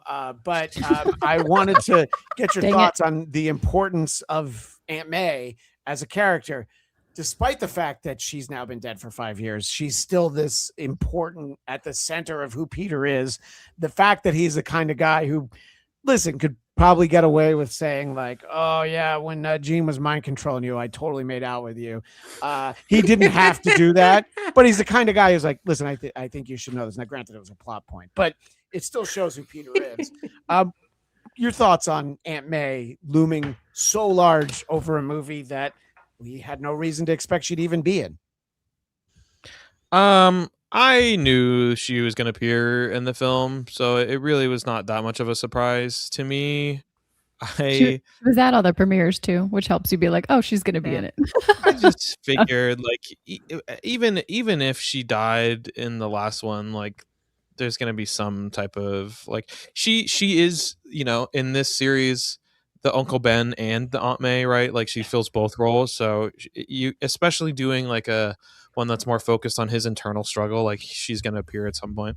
I could not super buy in emotionally to that scene because when we got that initially, when she tried to get into his mind and then the memory like stopped her or something, I spent a significant portion of the rest of the movie going, how does that work? Yeah. Why is it that she has the power to stop this massive area of New York? What is it about Spider-Man that makes him immune to the Jean Grey powers? I felt like that was never really explained very well. So when he was like, hey, come into my head and let me share my happy memories with you, narratively, I'm like, okay, this makes sense. She's this orphan character who has been lashing out because she doesn't feel loved and she feels directionless and she's looking for her sister. And this is kind of a way to share the great power, great responsibility message or whatever. I don't know. I feel like it made sense for the plot. I am kind of surprised to hear how emotional it made a lot of people. Maybe I'm just dead inside. But it's possible. I just when that happened, I was just thinking like, oh, okay, so you can get into his head. You just have to be invited. Spider-Man has never been a major like telepath. Like the mind stuff has always been a weakness for him in the comics historically. Like I just couldn't stop thinking about that part as when they brought it back up again, and I couldn't really like buy into the emotional part of that connection happening. And again, as I said, like the whole third act of the movie after the hand fight scene and Peter has his like revelation stuff, most of the stuff after that, it just felt like we had hit the peak already. Sure. And everything else it just really felt like, hey, get ready for what's coming next. Get ready for X-Men, and Peter's going to be inexplicably tied to X-Men and have this bond with Jean Grey. And I don't know, it kind of took me out of that moment. Well, I once heard a song that Spider-Man can do whatever a spider can, and I've never seen anyone mind control a spider, so perhaps they were just taking that song literally, but yeah, it's true. It's not something that we've seen from him. And look, maybe it's only because of this mutation, this other thing that's looming over him, but it is one of the weaker parts of the movie, so I'm not going to try to defend it. But I'm always interested, okay, what was their thinking? And they probably won't tell us because they'll just point at the money bag. So I thought about that, and on it. Yeah. If it was the mutation, then when he went in there to fight them and he had the inhibitor on, then she should have been able to just jump into him and take him over. So like he was more than 33 feet away at that point. Not when they were in the where the vault was. Oh yeah, that's true. Okay. Well, know, like once he starts fighting Hulk and all that stuff, like she's right there. So I don't know. Christina, is Nate dead inside? He put that theory out there. Is it possible? I don't know that I know. I will say I have a particular soft spot for dead relatives gets me every time. I don't care. And like people who love each other but can't be together. So I'm like, it was a 1-2 punch. Oh my for gosh, me. this And movie that really got hit you, me. didn't it? Yeah. Yeah. If that stuff doesn't resonate with you, it wouldn't hit you the way that it hit me. But no, I thought they did. I sort of, you had to like suspend disbelief for some periods of this stuff. Otherwise you pick it apart to death. But I sort of anticipated that her not being able to jump into his brain was more of a reaction. Like she tried to jump in, his spidey senses kicked in, he got very protective, and just it was like nobody was expecting what happened. It wasn't like he like outmaneuvered her. It was just sort of like, wait, what's going on? And that sort of jolted things.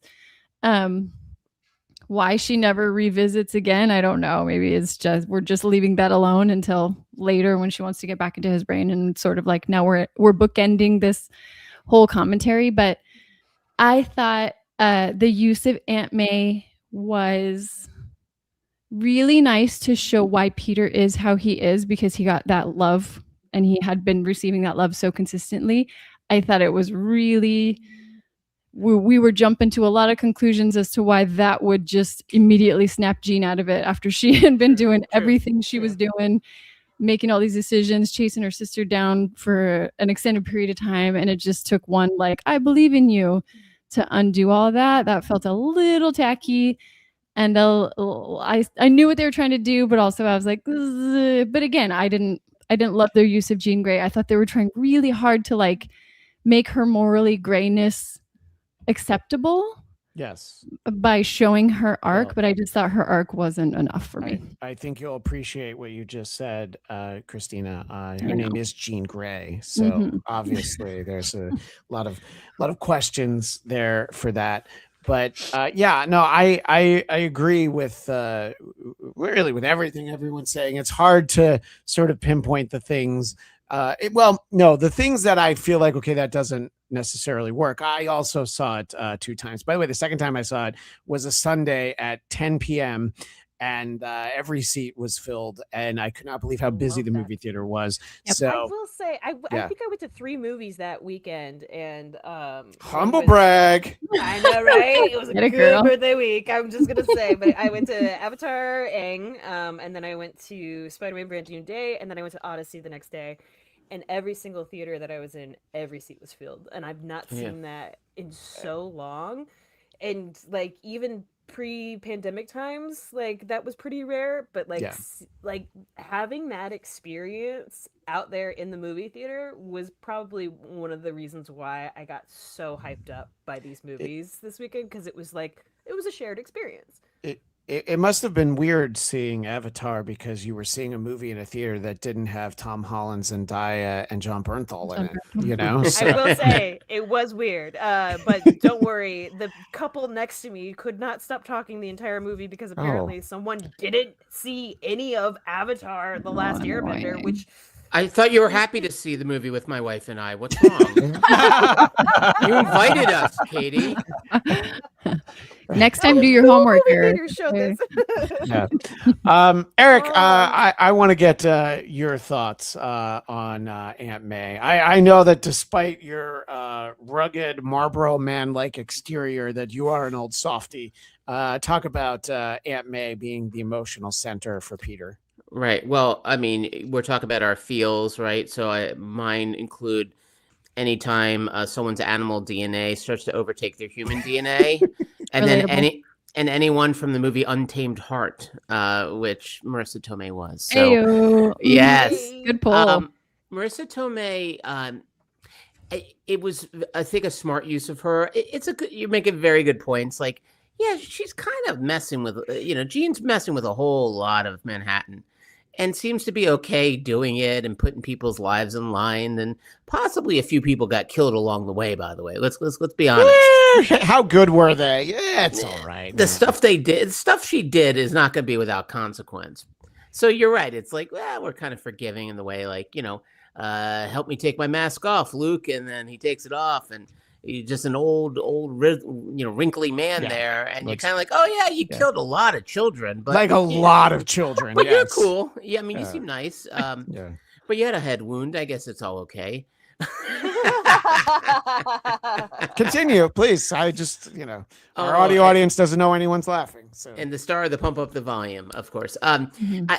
I think they were really smart how they used kind of one of the very shrewd bit of storytelling they did with this version of Spider-Man throughout these films. There is no Uncle Ben.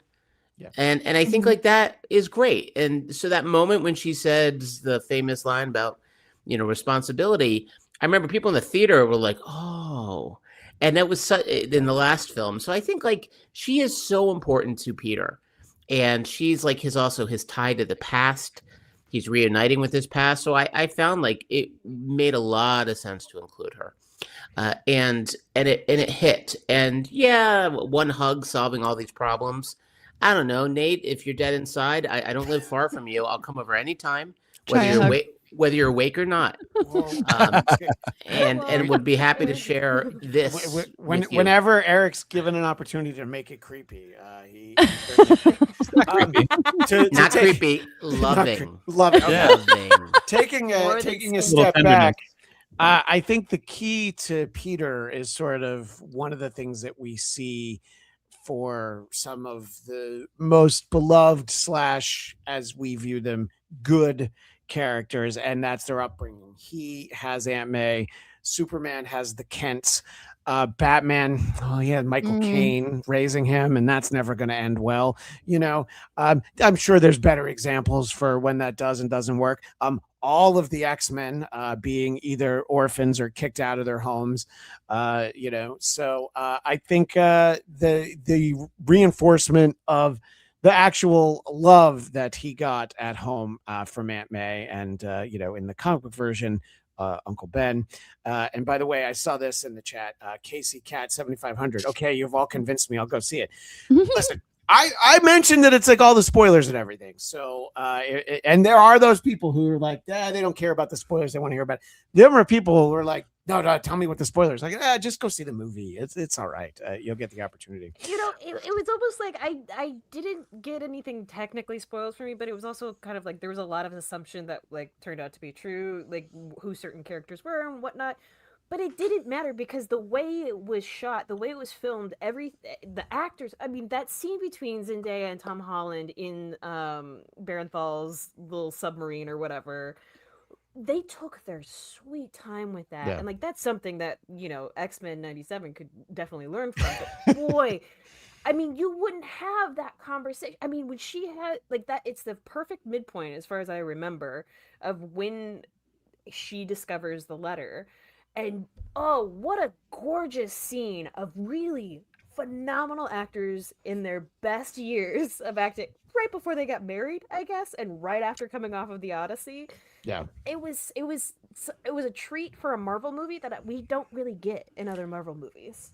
Can I jump in on that too? Because also when he swings back with her after that moment, Oh God. that was, and again, when you have a really good director behind the camera, it's like that. It's like, how do I punctuate this with something we've seen a million times, namely him swinging? And there it is. It was filmed in a way we've never seen before, and it really hit. And it was like, again, the idea of taking time, but that notion of like you have an emotional high point or low point, and then letting us feel it afterwards, so seeing the impact of it. So yeah, that whole sequence was. It really was beautifully done. Just juxtaposing that the first when he's like he finally has her and he's swinging to like get her to safety and then taking her home. Oh, heart. Yeah, well, because the first time that's Jean, right? The first time Right. that he's swinging Right. with her, so we actually get the real reaction. And yes, to have even though it's the matter of fact, he knows it, we know it. For her to actually say matter of factly, "I don't love you. I don't even know you." Yeah. So it's just like, oh, dude, we knew it, but why do you got to go Yeah. there, Zendaya? MJ, It's a real heart ripper outer. yeah, It was, but it was so perfectly done because it was like, yeah, she doesn't know Right. him. Obviously. Jean Why would even she? says like, there is nothing about you in here. Yes, You she's know- taunting him, but she's like, there's nothing. But Yeah. that's what makes the end with Ned so much better because the true love story is in their handshake. Is a bromance. Mhm. Well, Also, I don't know if you guys heard this, but there was like a theory going around that like that's what like kind of proves that Ned is magical. Well, is there's a thought that he cast some counter spell. Oh, because right, remember right. he was able to do magic in Yeah. Knowing Home, which we don't need to get too bogged down in that. My thinking from that was this is Peter's best friend and they've known each other for years. Obviously, MJ is the love of his life, but I mean, this is the 5-year break between movies. So that was not even 5 years before that. But we're assuming that he and Ned were friends since they were little kids. So the muscle memory of the handshake, yes, maybe he remembers Peter, but then also he heard MJ say Peter. So then maybe he's just connecting the dots. And there is the shot that could be late in production, inserted her on the rooftop with the necklace that he bought her in Far From Home. So we're allowed to infer whatever it is that we want, but I like that we don't actually know what they remember. And yes, we know Spider-Man will return, and we'll talk about that at the end. But when he returns, we're not going to tie up any of this stuff. He's going to be in Avengers mode, whether that's Doomsday, Secret Wars, or something small else. potatoes, big potatoes. It's going to be strictly Spider-Man Big Potatoes is actually what it's That's going to what be. the name of the movie is going to be. What do you think about all of this, Nate? Because the internet likes to show that it knows better than me. And Brody sends me a lot of those links. And sometimes I'm like, oh, that's really interesting. And sometimes I'm like, that's the dumbest thing I've ever heard. It's a little bit of a mixture because I think the Ned stuff is fascinating. Also, let's not forget his name is Ned Leeds. What do you think the odds are he ever becomes a hobgoblin, Nate? Never zero. That's right. Yeah, never zero. Okay. But anyway, your thoughts on all of the I also saw the theory about the Ned magic thing, and I hope that's not true. I really hope it's just within the constraints of the movie of that he heard her say Peter and like he was just kind of making the connection. What I do think, my theory is that you have two best friends who went to school together and lived together. I don't find it unlikely that she told him what she read, what she saw of like, hey, by the way, Spider-Man told me that we used to be in a relationship and then did a magic spell and I can't remember it and it's really weird. And like, I think it's totally plausible for her to have a conversation with her best friend that's her roommate about that experience. And so I think it was more of him just putting those dots together than like necessarily remembering. But I do agree with you, Christian, that I like that they did not, it could go either way depending on how we see the story evolve. But I was just really glad that, like Katie said, like we had that moment where she said like, I'm not that girl, because I was really worried we were just going to jump straight back into it, which like, yes, it would have been maybe a little bit satisfying, but I feel like, especially for the character of Peter, like all the work they've done in order for this movie to feel this way of us having this origin trilogy, like we're in kind of new ground for Spider-Man territory. No Spider-Man has had this many movies, right? We haven't been able to stay within the same continuity and building and growing. And so the idea that maybe we get a Gwen Stacy, maybe we get a relationship with Black Cat or something in the interim as Peter is, still friends with MJ and in their life, but not in that same romantic way. It kind of opens up a lot of storytelling options for Peter as a character. So I think it was really smart how they did that. Like it really gave us some, it gave us like a little bit of a closure from the last movie in terms of like what the fallout of that actually is, what it will look like, without immediately just returning it to the status quo. And allowing it to have the characters progress. Like I think it's very important for Peter's character that he had this experience of like not only being like, okay, I will give all of this up to save the world, but then also having to deal with the consequences of that directly, of like then trying to be like, hey, I still love you, like I'm sorry all this happened, and her be like, I'm not that person, and him having to then as an adult be like, okay, I want to be friends with you. Like my favorite scene in the movie is when the three of them are just sitting around shooting the shit and like playing with the Legos and stuff. Like that felt so great. And that's something we get as a payoff from those three previous movies, as well as like the internal showing the passage of time in the start of the movie. But their chemistry is so great. And like that is like, that's three characters that are like three-dimensional, interacting with each other, and like that felt really good. So I think they did a good job in the end of like leaving it open-ended enough that we can speculate, but also there are enough, the movie does the work in those regards, of the character moments for like why things are left off the way that they are.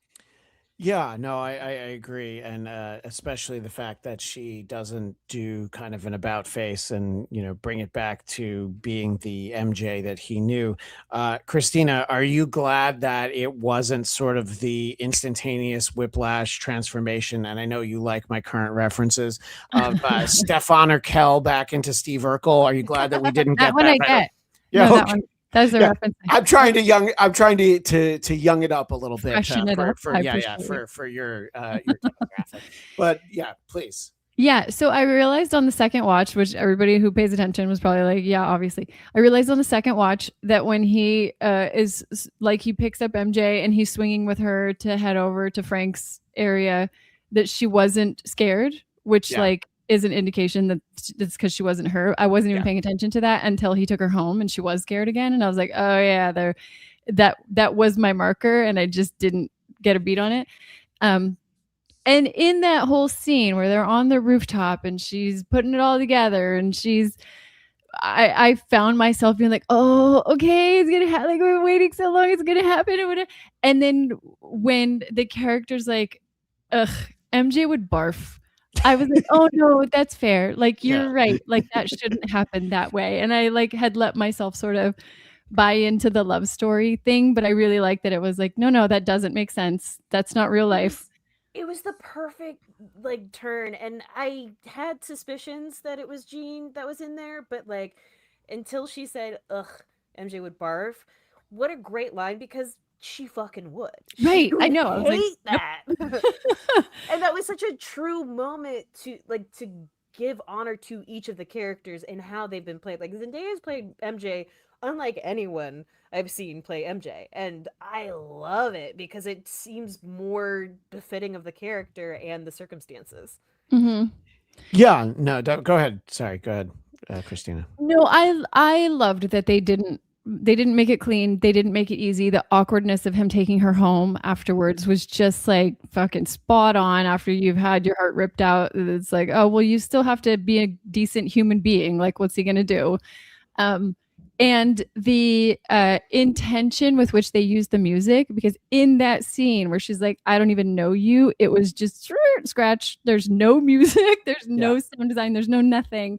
So we can all just sit in the discomfort of what happened and feel it all together. And I was like, oh no, dude, those were all great intentional choices. And I felt everything that they wanted me to feel. And that's part of Nate. Like, that's part of, I just felt like it was like sort of ripping your heart out throughout the thing. And I think that was their intention the whole time. Yeah, no, definitely. Erica, I'll go to you in a moment, but a couple of people in the chat wondering, sort of, there is this opportunity now that he's not with MJ. Do we think we'll get Gwen or Felicia Hardy, the Black Cat, and Lewis Cox? Okay. Hopes we get Black Cat, Felicia. Getting, yeah. And he would also like a Ghost Spider Gwen Stacy. Just give us original recipe Gwen Stacy first. Let's building blocks, one step at a time. And they were setting up in the Andrew Garfield Amazing Spider-Man 2. Felicity Jones was basically playing Felicia Hardy as the assistant / secretary to Norman Osborn, but she was very clearly Black Cat. So, somewhere there's probably a Black Cat solo movie, which, Eric, I know, disappointment that they never actually made it. And instead we got to spend Valentine's Day watching Madam Web. But so I would welcome these other characters. I think that, that was the nice thing about the Andrew Garfield movies, was we had MJ in the Tobey Maguire movies. So let's go ahead and have Gwen. So, yeah, I mean, there's there's certainly room for some of these other characters, but about the characters at hand, Erica, any of your thoughts about the dynamic of Peter, Ned, and MJ? Mhm. When I saw the trailer and Ned had like the murder board, I'm like, okay, Hobgoblin. It's Hobgoblin time, right? That would explain maybe how he would get there. And then at the end of this, I'm like, I can't imagine a universe in which he becomes a Hobgoblin, because it would be the most heel of heel turns in the history of everything. Like, he is so beloved at this point. He plays the character so well. I mean, he even threw out the first pitch for the Mets, which is, means he's gone through pain of being at a Mets game. It's not easy. They should have sent him out to the bullpen to warm up for the Yeah, series. But yes, seriously. I know what you're saying. Yeah. So and you guys are bringing up, the chemistry between these actors. They've been playing these roles a while. What Tom Holland has done. I mean, I'm thinking back to like the first time we meet Spider-Man is we meet Peter Parker. Yeah. And you meet him in one scene, and it's just the two of them in a little bedroom, and it immediately made us fall in love with that guy. I mean, like, what a coup that was. And I remember Tom Holland in, I think it was called the Impossible, the one about the tsunami it was in Thailand. So he's a wonderful actor. Before he's even Peter Parker, but that one scene and then his great moment in the big fight scenes in Civil War really set up the character beautifully. And so we've watched him, like, now you're right, 10 years. It's like Harry Potter, basically, how those young actors became such gifted. Well, I mean, I guess they started as gifted actors, but matured into true, next level talent. And that's what we've seen here with Tom Holland. I mean, he started off great. He's gotten deeper and better, and he's played everything at this point. Yeah. I do think at some point him and MJ are back together. I think you have that possibility of like a Batman Returns like sequel at some point with a love triangle with him and the Black Cat, or one of the other nefarious characters from the Madam Web side of the universe. But in the end of it all, like, we're going to come back for them. I mean, that's why this movie made more money, is because we've now spent 10 years with Tom Holland and Zendaya and Ned. And I think that's the payoff here, really, more so than, oh, thank God, more Spider-Man. It's like, no, thank God, more of the three of them. And that's what's bringing everyone out. That's what's making even a casual comic book fan or a non-fan still want to see these films. No, I definitely agree. Go ahead, Christina. That and Frank Castle, really. Well, that's so funny because that's literally Christina. How Are great. you peeking at my notes? Because I'm that's sorry. literally the next I am thing a that I wanted to telepath. get into. We mentioned it earlier, and I feel like we have to basically wind down this leg of the conversation about Spider-Man Brand New Day. As I said, don't worry, there'll be more. But we have to talk about Frank. And I thought that this was the best that Frank has ever been on screen. I thought this was the best that John Bernthal as Frank had ever been. I think that the key was they already know each other. They have a backstory. We did not need a Punisher Spider-Man meet cute. They met cute some other time. It's great. We didn't need any of it. It's like how we never saw this Peter bitten by a radioactive spider because we knew it happened. We saw it in the other movies. We've seen it animated. We've seen it in video. So great. Just jump right to it. Talk a little bit, Katie, about this Frank Castle, who is the same guy that we know from Daredevil, but then also don't ask, is that a picture of your family in his cabinet? Because that is also the Frank Castle that we know, right, Katie? Oh boy, is it. And the Frank Castle that Sadie Sink gets to know, which I fucking love that delivery he gives of just like, this guy has issues. It's like, yeah, we know. Oh boy, does he. Yeah. But it like, what a great way to drop a character that we all kind of know inherently, but like, this was Bernthal's best version of the Punisher. I will say that, like, Punisher season 1 was great. Punisher season 2 was really phenomenal. The Last Kill was a movie. With Angela from Who's the Boss? Yes. Yeah. That was, I'm so glad that he had a writing team. I'm so glad that he already had this pre-established relationship with Tom Holland, because that was so inherent to just their on-screen chemistry, and like they did it perfectly. Nothing more needed to be told about it. It worked really well. Their little bickering fighting thing, fucking great, Loved it. phenomenal. Yeah. Him being the only person that he actually shows emotions to, like he like cries when he wakes up, when he tells him that like, yeah, I don't want to fight the Hulk because I'm just a dude that's good at guns, and this guy does not get pierced by weapons. Yeah, no, I did like that, and the back and forth, probably the best character stuff in the movie is the second time when Peter says, I can't believe I saw you cry. No, I didn't cry. Eric, I know you need to go, so I'm going to let you weigh in on Frank, and then I'll talk to Nate and Christina. But please, I want you to weigh in on this before you have to run off to the Burbank Film Festival, where I hear there's going to be an amazing Q&A with my neighbor, Clint Howard, to talk about the OG, the only Ice Cream Man film that matters, not the one that was released this year that no one should ever see. Not to mention, one of our screen mates is also in I believe, Katie, a sold out show. Yeah, sold out. Cool. But there are standby tickets for those who are desperate and didn't buy tickets like I told them to, Christian. Yeah. All right, I'll stand by. You're right. I should. Friday night over at the Burbank AMC 16. But that all being said, I think they realized what they realized with the Hulk. Like a Hulk by himself, it's kind of tough to make a whole movie around, even though they did a wonderful TV show. But the TV show had so many other things going on for it, so it wasn't only a Hulk show. Yeah, I mean, he did fight a bear, so. Yeah, right. And Andre the Giant, I think, at some point. I think so, yeah. Or was that $6 Million Man?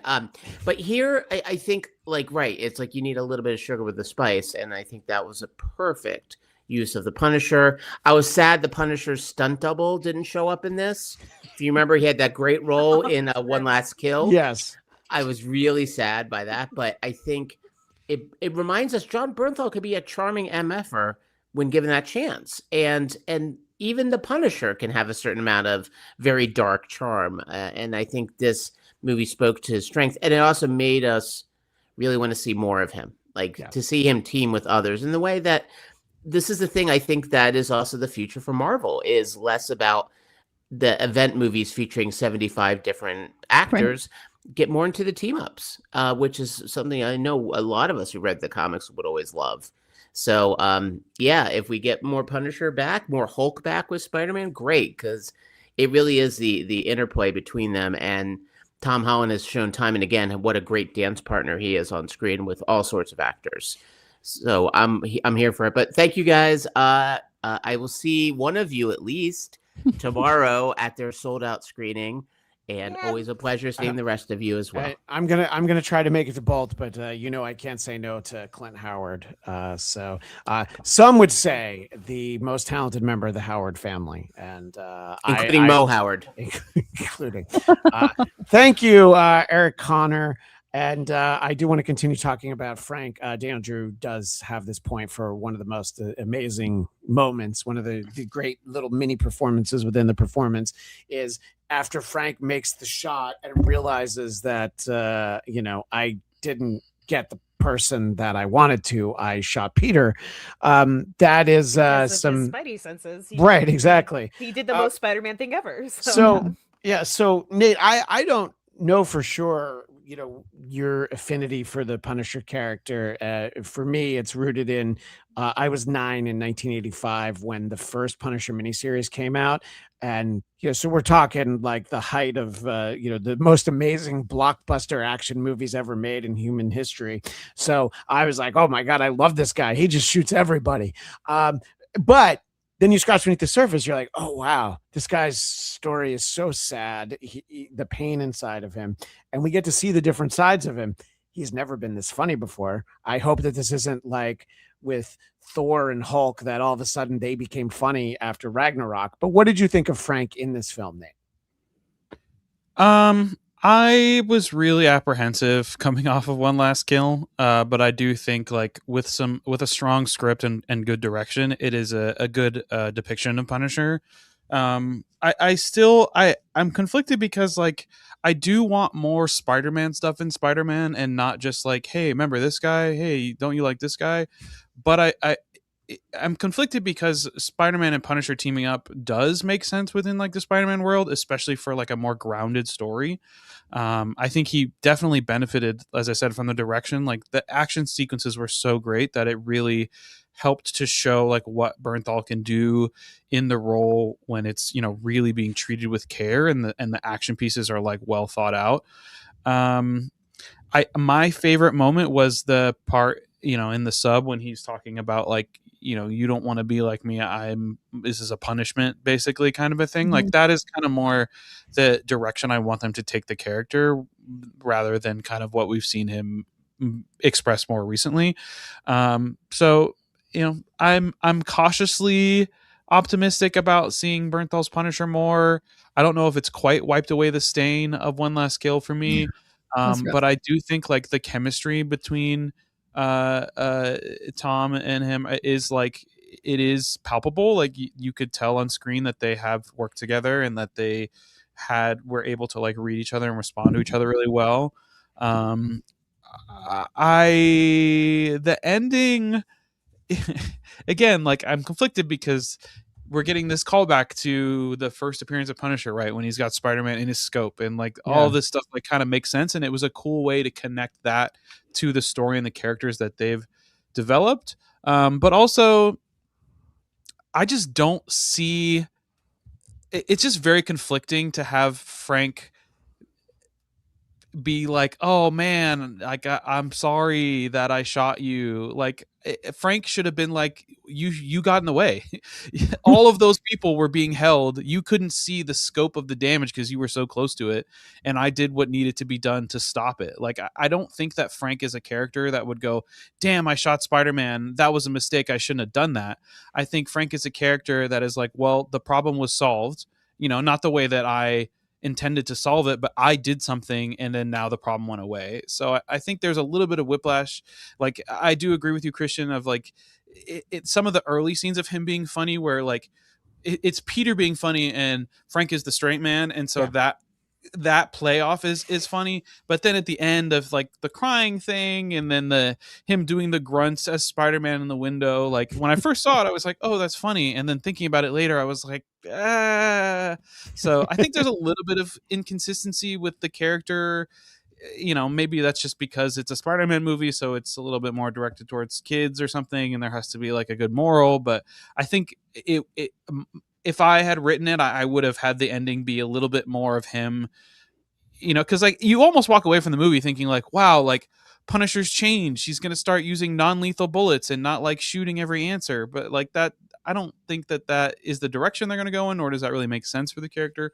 But the line about not wanting to fight Hulk was very funny. Having him be mind controlled was cool. Like the like, oh, is that my gun thing on the wall was funny. Like there are a lot of good moments. I it's tough because I really like that second season of Punisher, the Netflix show. I think it's like really, really good and dark and heavy in the right ways. But man, this movie is so, and the suit looked great too, which is nice. Mm-hmm. I don't know. I feel very conflicted about it. Like I liked a lot of things. I have some criticisms, but I think overall it did serve the movie well. It helped add that grounded feel. Like the way he's introduced at the start, I thought was great. You know, him just shooting him off the truck was funny. But yeah, I do. With the Thor, I was just talking to something about this the other day of like with the Thor character, I feel like they went so far into making him like joke and comedic that you really lose a lot of the gravitas that is supposed to be of this like multi-thousand-year-old god, like who, you know, fought dragons and giants and stuff. Like, so I hope that they don't go too far in that direction. But as long as, you know, Destin is leading the ship and helping to direct that, I think they'll keep it in line. Yeah, no, absolutely. And our visual audience is seeing the first appearance of the Punisher from Amazing Spider-Man 129. He was initially featured in the pages of Spider-Man before he started showing up in Daredevil. So there's some great stories that go back to, I believe that's 1974 4, maybe even a little earlier. So they cover a lot of ground, just like John Bernthal and Tom Holland. People were mentioning it in the chat. They first worked together in 2015, filming a movie called Pilgrimage that I won't pretend that I've seen. But according to Daniel Drew, that John helped him film his audition for Spider-Man. I don't know if he like read lines with him or something. So the fact that they bring that chemistry from off screen onto the screen, I think goes a nice long way. And Christina, your thoughts on Frank Castle, everybody's funniest, million kill murderer. I loved his interactions with MJ, when she's just like, so you're gonna just let him go by himself. And then also when Peter's like, well, why would you have all that equipment? And she's like, bombs. So I liked all of the Frank in this, but your thoughts, Christina? Yeah, I loved it. I thought that was the highlight of the movie. I thought he was the perfect addition. I think what I love John Bernthal as an actor. I feel like he brings that sort of like gruff, grizzled energy to everything he does. But he didn't ever make a joke. He was just who he was, and their grumpy old men banter back and forth was what was funny. And so the fact that neither one of them ever had a zinger, but they were just giving each other shit the whole time, and the fact that he could get a rise out of Peter, which nobody ever does. He's always like a very even keel, like, I'm gonna do the right thing. And every scene he left with him, he was like, so annoying. Like he's clearly like getting to him, and I love that dynamic because that's what made it funny. It wasn't anything about the jokes that they were making.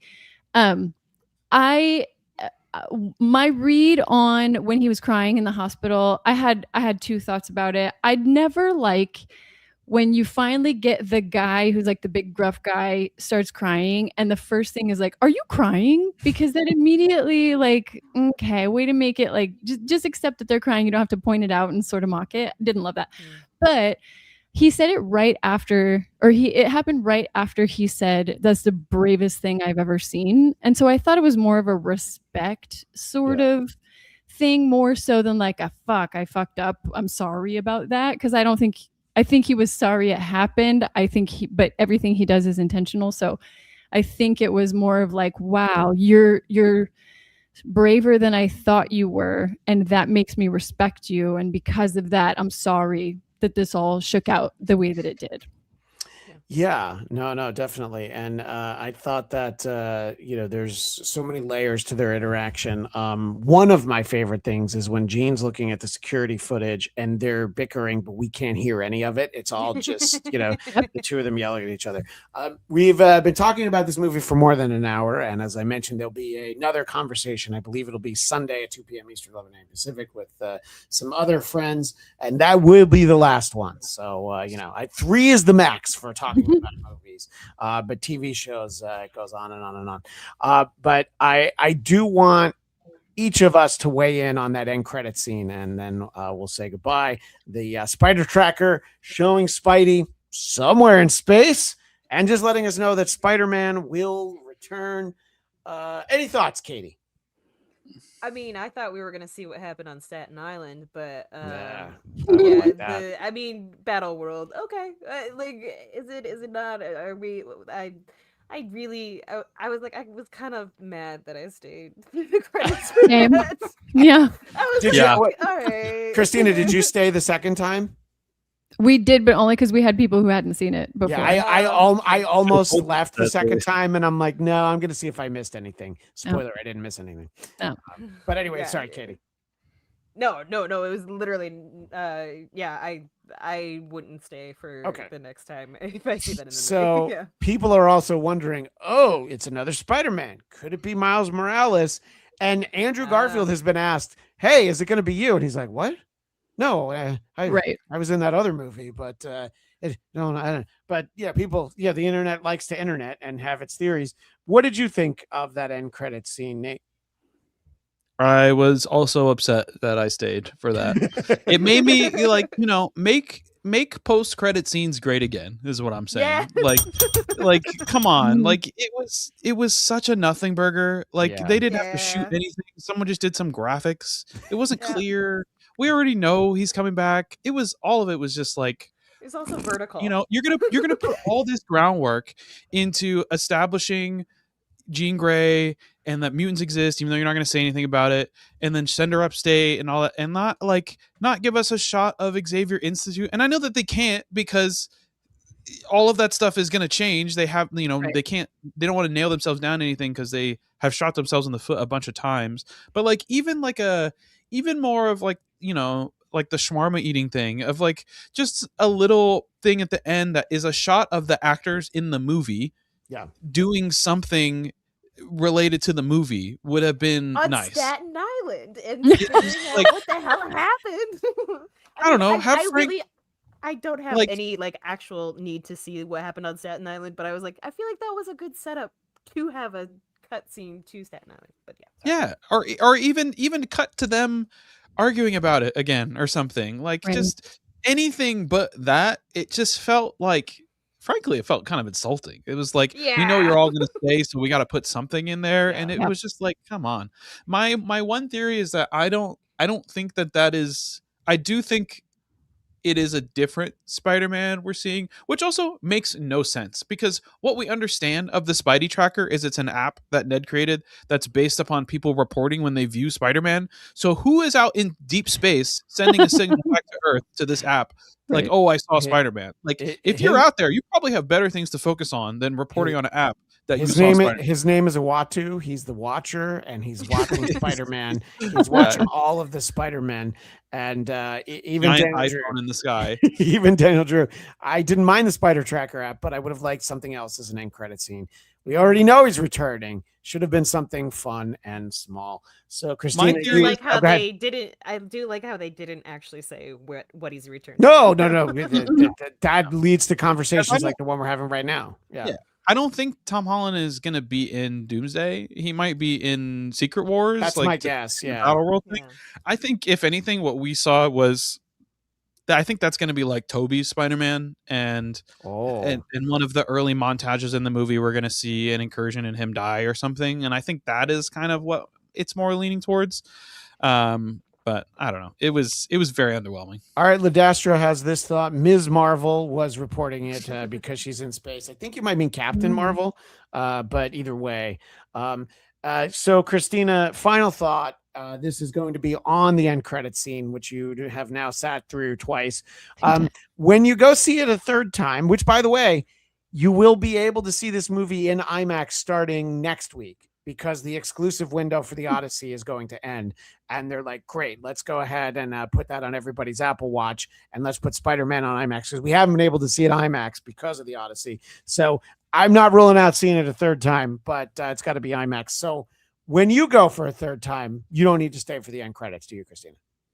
No, I think I can bypass it. Well, two things. So I heard that Rosario Dawson shot a scene where she explained away why nobody at the hospital knew his identity. Right. Because she protected his identity. She's like, yeah, we shot that whole scene to sort of help everybody understand how nobody knew who he was. I was like, oh, that would have been a great end credit scene.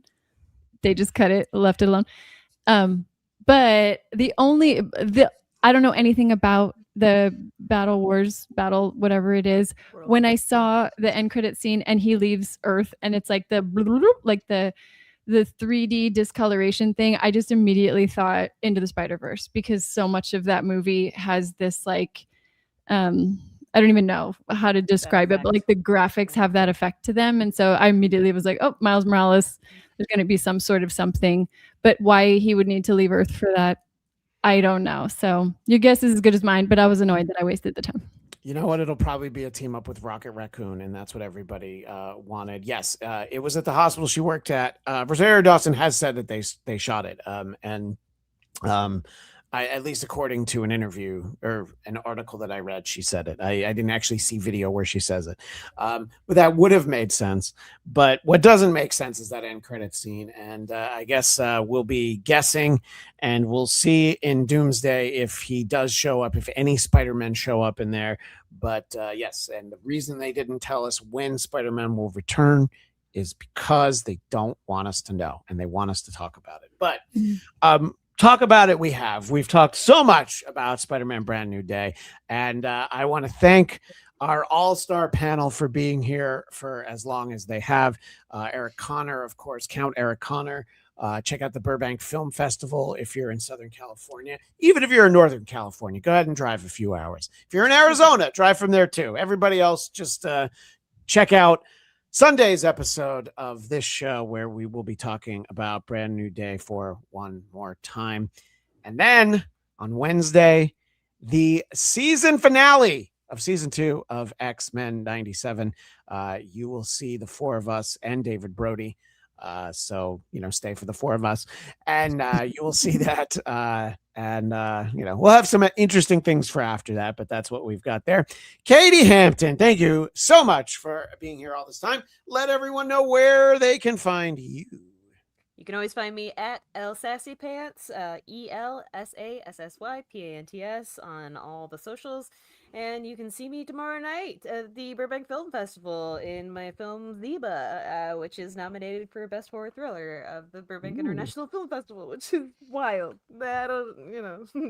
It is wild, and if I could stuff the ballot box to vote for you, I would. But Eric has told me to stay away from it. Just a quick final thought on that: if the Claire, the night nurse scene with Rosario Dawson had been shot, that could have been the end credit scene and be like, hey, let's go back a few minutes. This is how that happened. But anyway, it didn't happen. Nate Miller, where would you like people to know you are online? You can find me everywhere at Dog Like Nate with 2 G's. I was doing some Twitch streaming, playing some Marvel superheroes, Magic the Gathering. So yeah, you can find me there also. And Christina, the WIsecracking Blonde, sometimes with an E, usually with an E, but every once in a while not. Oh, it is always with an E. Always with an E. Always with an E.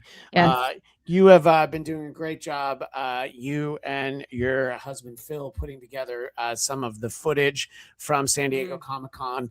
I think everybody should be talking about our Dugout Dads interview, where we talked to the cast of The Sandlot plus Topanga from Boy Meets World, and we both had moments where we were like, oh, that didn't go over the way that I thought it would.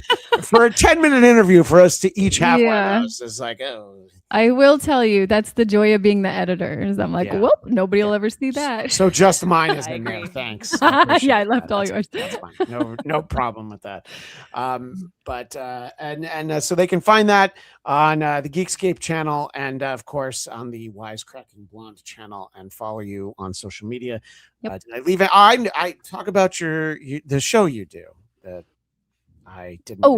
You can also see content that we put out on Hexes and Heroes. It's HEXES, the letter N, Heroes. It's D&D live play. So we have a live play tabletop where we have a bunch of cool voice actors that come in and do different characters. Those same voice actors are also in X-Men 97, so it's really helpful to contribute to the conversation to next week.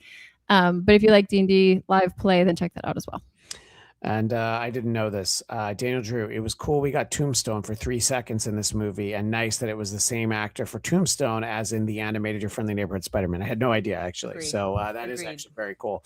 And that show will be back at some point this year. Don't worry. We've got Marvel stuff, even though we don't have a movie until December. But we've been talking for too long, and I know I have. So that is all the time we have for now.